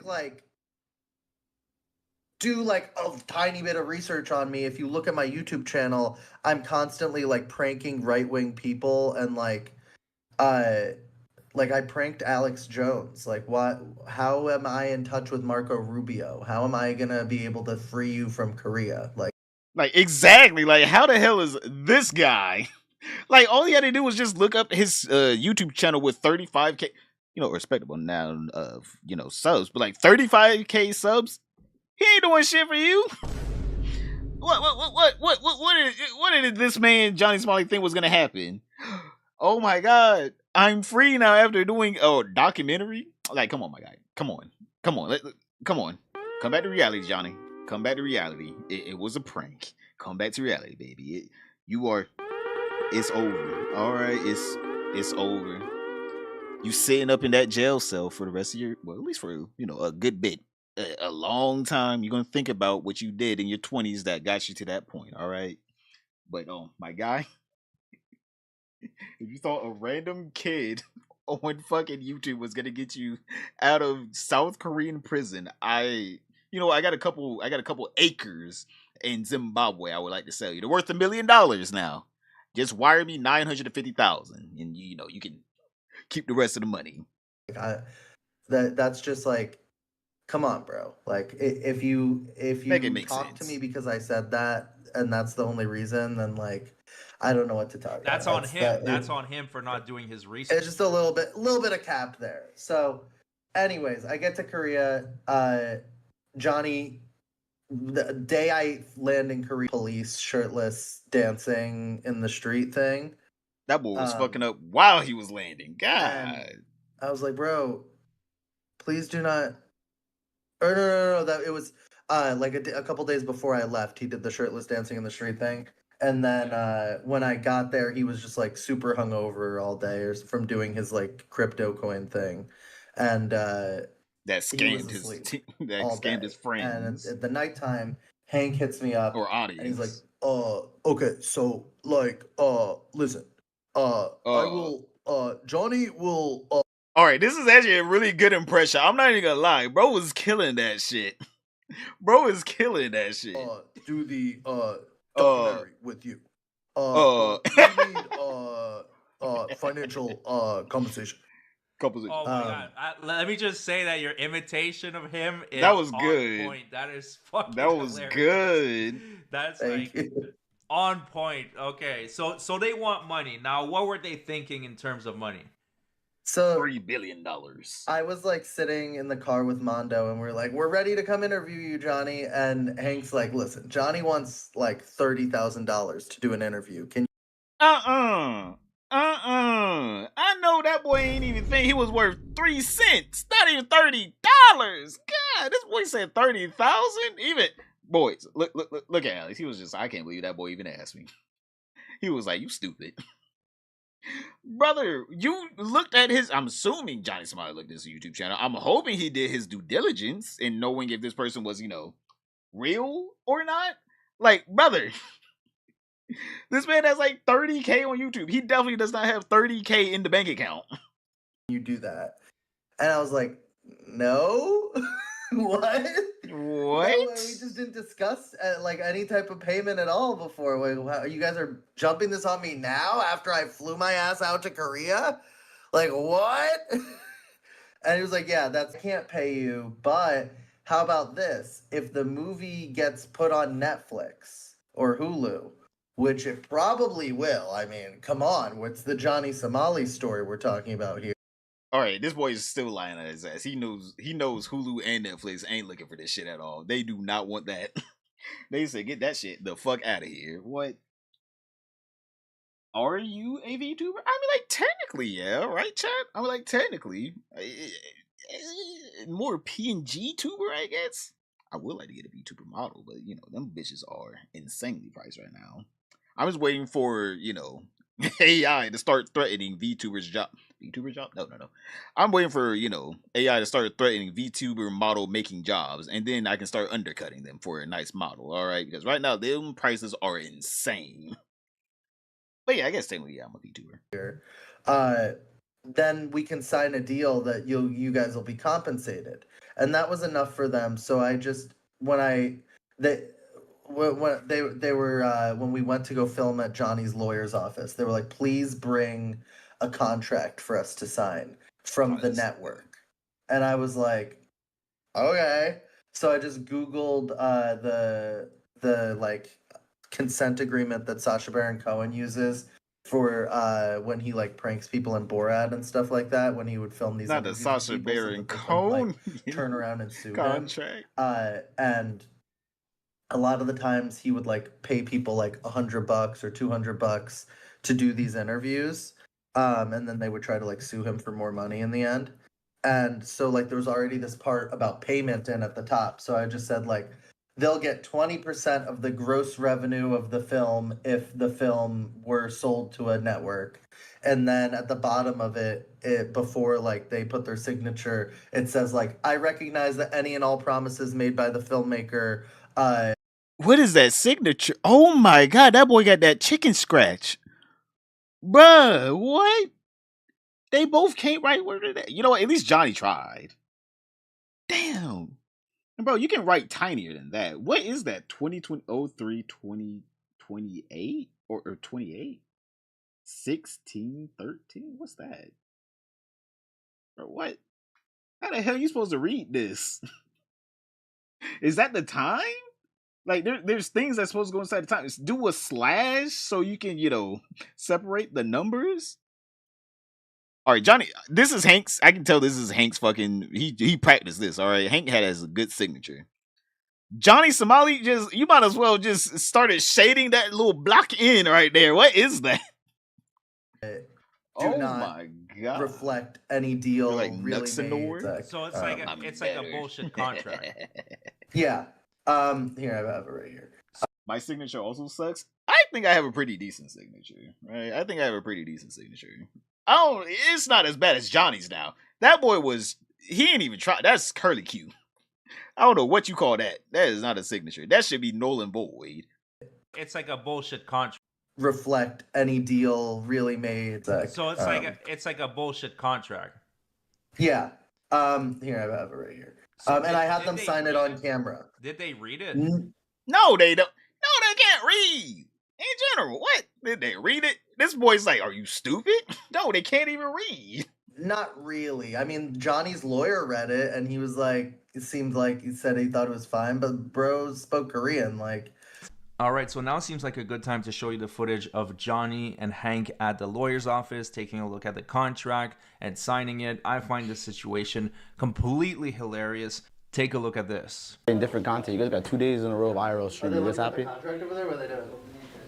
That boy looks so sassy with that pink phone and that damn hat on. Oh my god. Oh, they're discussing like something else, yeah. Some other person's case.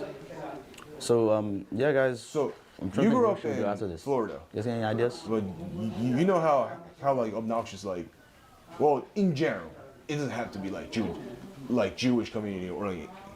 This boy is just being racist for. Where did this come from? How did he get here? Brother, what? How did he get here? Brother's just like, so you grew up in Florida, right? It's like, oh yeah, I grew up in Florida, you know, in Gainesville, Florida. So you know them Jews, huh? Well, how did we get here, Hank? Hank, the conversation was going nowhere near there. Anything. Jerseyans and oh shit, I didn't finish my coffee? Fuck. Florida's filled with people from New Jersey and New York. That's like all South Florida is. You might be meeting ICE sooner than you think, guys. Like South Florida's all these Jews who moved from New Jersey and New York all the way down to Florida because they wanted to move. 해보잖아. 예. 이거지? 네. 요건 됐고 요건 나. You can just both sign the same word. 예, 그러니까 지금 뭐가 문제라는 거야? 지금 나한테 뭘 묻고 싶은 거야? 그러니까 이 계약서잖아.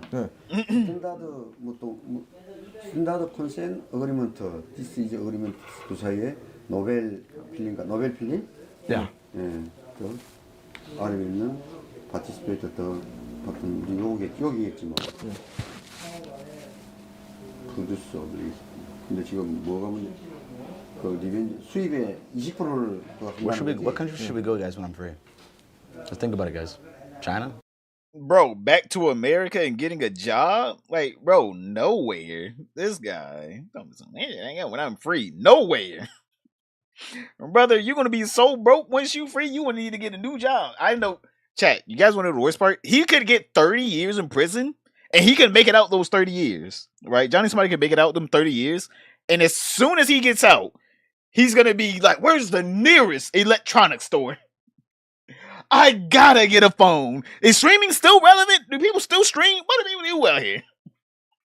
Like, instantly. What the hell did I just heard from Hank? Yeah, he just instantly just went off on a whole different tangent after asking this man where he's from. This guy made a documentary on a street character called Jimmy Lee. Ooh. I trust we just went to China. I can't let that up, man. 아니 그냥 변호사님이 이 보라고. They literally can. What? This boy is delusional. Your family moved down to Florida, bro. Hey Johnny, please tell me where in the South Korean law it says that you cannot put an American in jail. In my mind, you know Big Daddy Trump ain't gonna save me. Bro, he has to sit there and just realize it's over. It's really over. Like, where Johnny Somali is just something else, man. He's an enigma. All right, he's a real figure. All right, real figurehead. I don't know where this thought process of I'm untouchable. You can't do anything to me. I don't know where that comes from. Just because I'm American, it's like, all right, they'll send you to America, which will send you to El Salvador. How about that? We are all good for deporting Johnny Somali, right, Chad? We were all good for him going to just El Salvador. I think he can go there and he'll have a nice old time. Oh, wait. Anyways, it looks like the lawyer read it and it was good enough for him, but I'm not saying he's a bad lawyer. I'm just saying maybe he misunderstood a couple words because this is definitely a contract that only benefits Alex. It's not like my life has not been destroyed. Yeah, but Johnny Somali's an American. I'm pretty sure the lawyer's just like, ugh. I want him to get fucked over. I want this one to get fucked. 사인한다고 이거 복사해가지고 얘한테 하나 주고 변호사님이 하나 가지고 있으라고. 왜냐면 변호사님 Yeah, they can't. Johnny's an idiot. 왜냐면 뭐 법적인 일이 생기면 변호사님 통지해야 되니까. Well, I don't know. I feel like I don't even want to say scot-free because nothing I've done warrants prison time, you know? It's ridiculous. It's a fine at most. Come on, like, let's be honest. That's what I've heard from multiple legal professionals. You ready to sign the hand? Can we get out of here? Yeah, I'm reading through number 2. What do you want to do after this? You're gonna be up in them cabbage patches. You wanna go to the police station or And give them the watch? Probably not today. Probably not today. Let's do another day. I feel like it's not that important. Yeah, whatever you guys want to do, I'm along for the ride. I kind of want to rest because of my throat, you know? Yeah. But I definitely do want to go like out there tomorrow though. Cool, yeah. You want to sit right here and talk to the camera, Hank? I'm going to use the bathroom real quick. I'll be right back. Just keep them to 10. I'll be right back. Fab said he wants you to switch to the server. Okay, bet. When I get outside, I will. Bye. So number 2 is saying that you hold every So that's where the footage cuts off, and you can clearly see that they signed it. Now let's get back to the interview because trust me, there's a lot more you're going to want to see. In Johnny Somali's defense, actually, no, let me bring it up here so I can actually read it. In Johnny Somali's defense, at least when he goes to prison in South Korea, South Korean food there is actually edible, unlike American prison food. He might be able to put on some weight. True. Hey, man, if he works out too, hey, he might come out. Hey, he might bulk up. He might just bulk up, chat. I actually kind of want to see what their food looks like. Actually, you know what? Yeah, let's look at what South Korean food looks like, or prison food. South Korean prison food. What does it look like?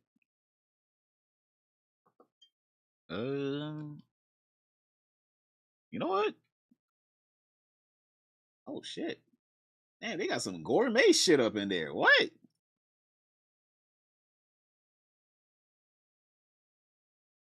Bro, is that cake? They get cake up in that bitch?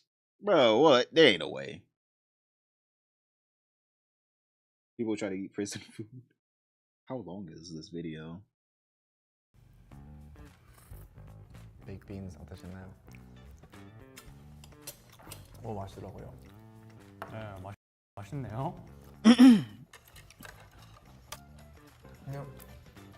It's good food. It's good. 아, It's 참. good. America, North Korea, and South Korea. As you can see, we're wearing the prison clothes from each country, so let's go. Hey, yo, North Korea got that shit on. I ain't gonna lie.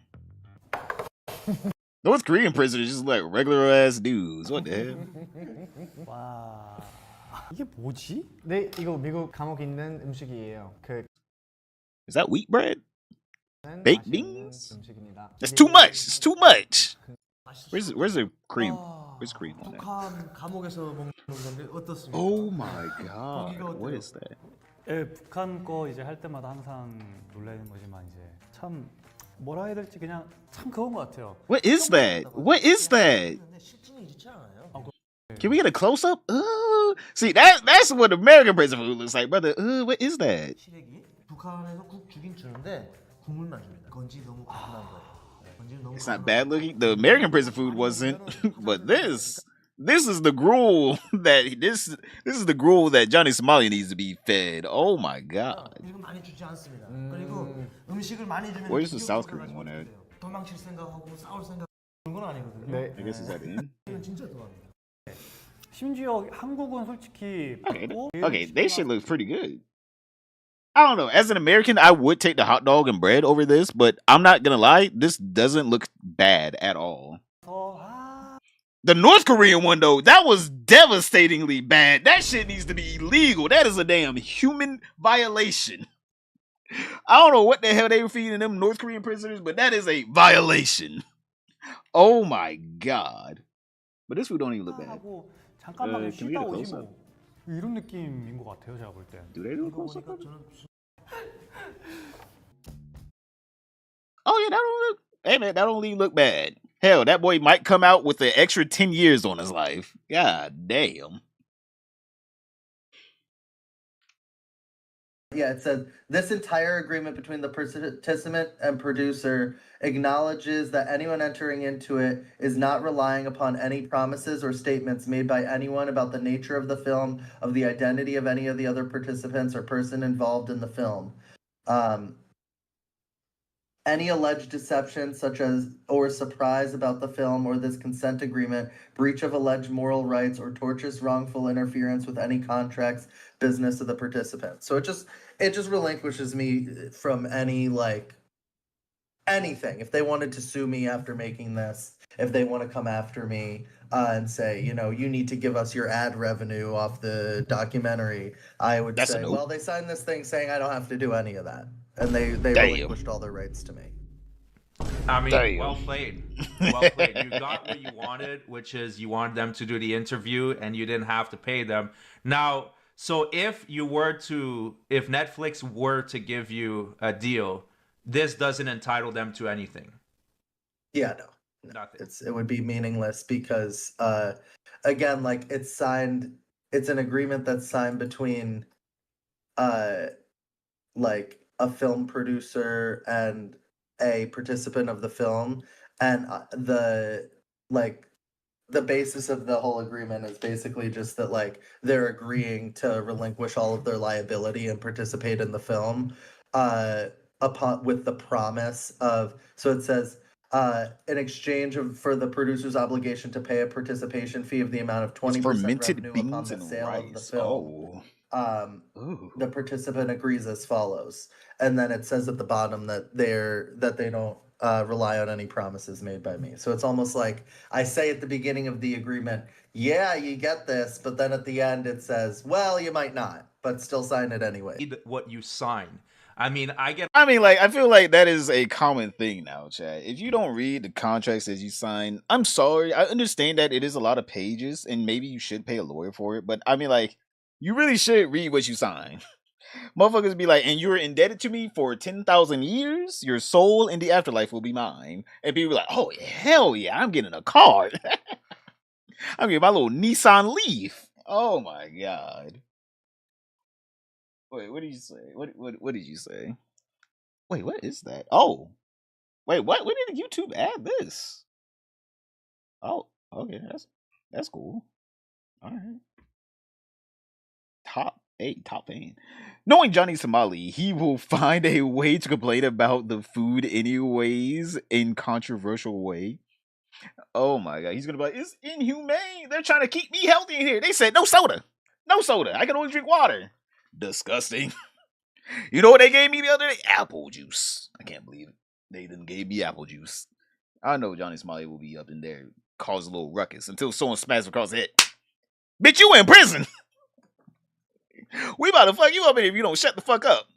Oh my God, you already know that boy is about to be. He's gonna have a hard reality once he gets stuff foot up in there. A lot of sponsors. Or just have your lawyer speak what's English. up, Jack? Just have your lawyer speak English. Yeah, I get a lot of sponsored deals, and sometimes there was one I got where it says like, oh, it was for a video game, and it says, oh, if you do any infractions with this contract, you'll be subject to the law in China. And I was like, well, fuck that. I'm not signing that shit. I don't know what I'm getting into. I'm like, just don't go to China. There you go. Sign it away. So you have to read what you sign. Now, just to clarify, I haven't seen the documentary yet. I just wanted to make this quick video on your financial agreement with you and Johnny. We will be talking some more after the documentary drop. So, let me just ask you this before I let you go. What, in your mind, what were the chances that Netflix or Hulu were going to buy into this movie? Zero. Like, brother, if he had a contact with Netflix or Hulu, who would be like, my first documentary is gonna be on Johnny Somali? Like, get that out of here. Fuck that. If I had, brother, I would want to do a documentary on like anyone else other than Johnny Somali. Hell, I'd do a documentary on Ice Poseidon before Johnny Somali. Like, what? So you knew right off. Johnny's a huge brand risk. Nobody wants anything to do with him. Like I reached out to some like professional film people that I know because like there's a piece that I've been wanting to do for a couple years that I've been trying to like put together like professional connections for, and I just floated to these guys. What do you think about Johnny Somali? And they're like, yeah, nobody. You'll be lucky if you make that full documentary and put it out on YouTube and it's monetized there. Like the guy's just kind of a brand risk. Wow. So they Not didn't even want he is the brand risk. That's Nobody wants to touch this story with a 10-foot pole. The only people who are interested in this stuff is people on the internet because it's this kind of collective justice.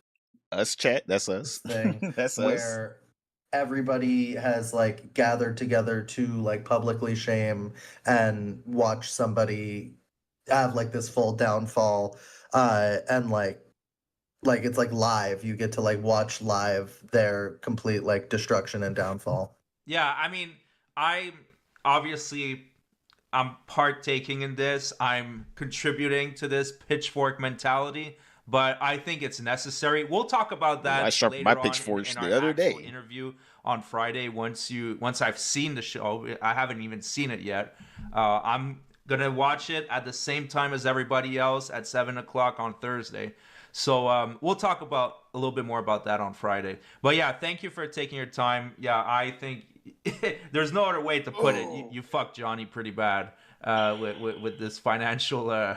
He was really stoked about doing it too. I mean, like I revealed all of this stuff to Ice Poseidon, and then Johnny still filmed with me for like 2 days after that. Like Johnny knew that I fucked him on the contract while I was. Bruh, there's no that boy. He is so desperate for friends. All right, I feel like Johnny Somali might have had a very rough upbringing, and so he's just very, very desperate for any kind of attention. Because, like, brother, there's no way I'm gonna know someone fucked me over, and I'm gonna be like, you know what?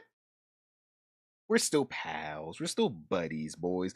We're good. Don't worry. We're good. Hey, don't worry.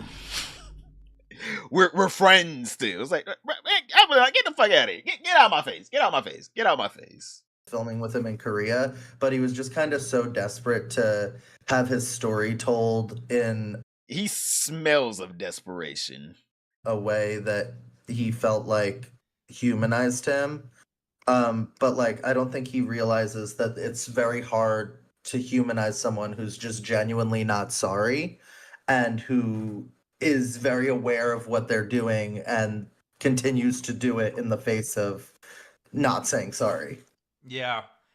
I mean, I haven't seen it yet, but it's really hard to paint him in a good light because he just. Well, it's all his words. The film is all his. It's not like a lot of stuff you see on Johnny. Like Turkey Tom did a thing that was pretty good, but it's a lot of Turkey Tom explaining things, point A to point B. I let Johnny explain. I take Johnny to the statue. I say, what happened here with the statue?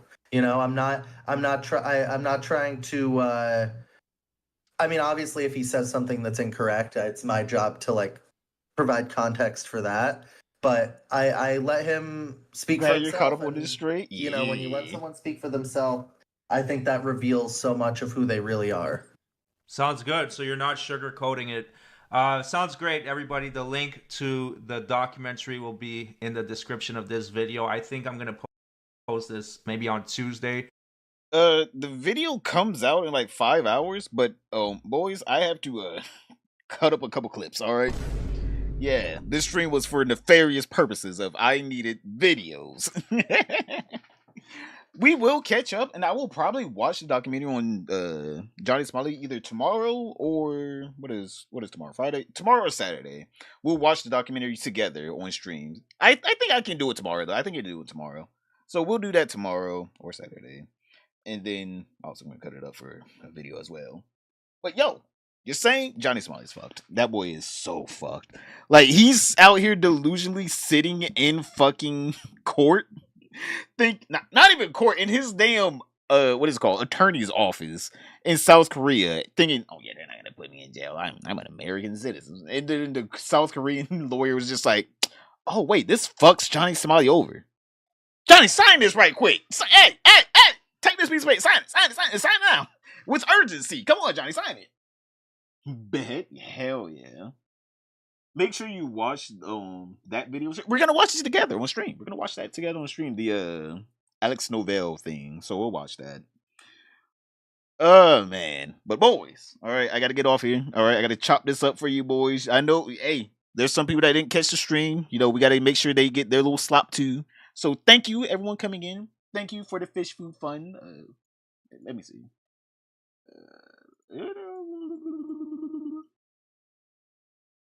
Yeah, thank you for the fish food fun, everyone. Thank you for the subs. Thank you for the super thanks. I don't know if we got any new members today. Maybe we did. But you know, thank you, everyone. But I'll see you guys in the next stream. Let me go chop this up for you right quick. And I will see you guys either tomorrow or Saturday, depending on what the hell I'm doing tomorrow. But thank you, everyone, for coming in.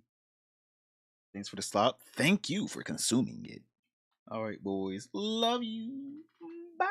I need to get an end screen. Just by the way, anyone, hey, if there's any artists, I need an end screen. But all right, see you all.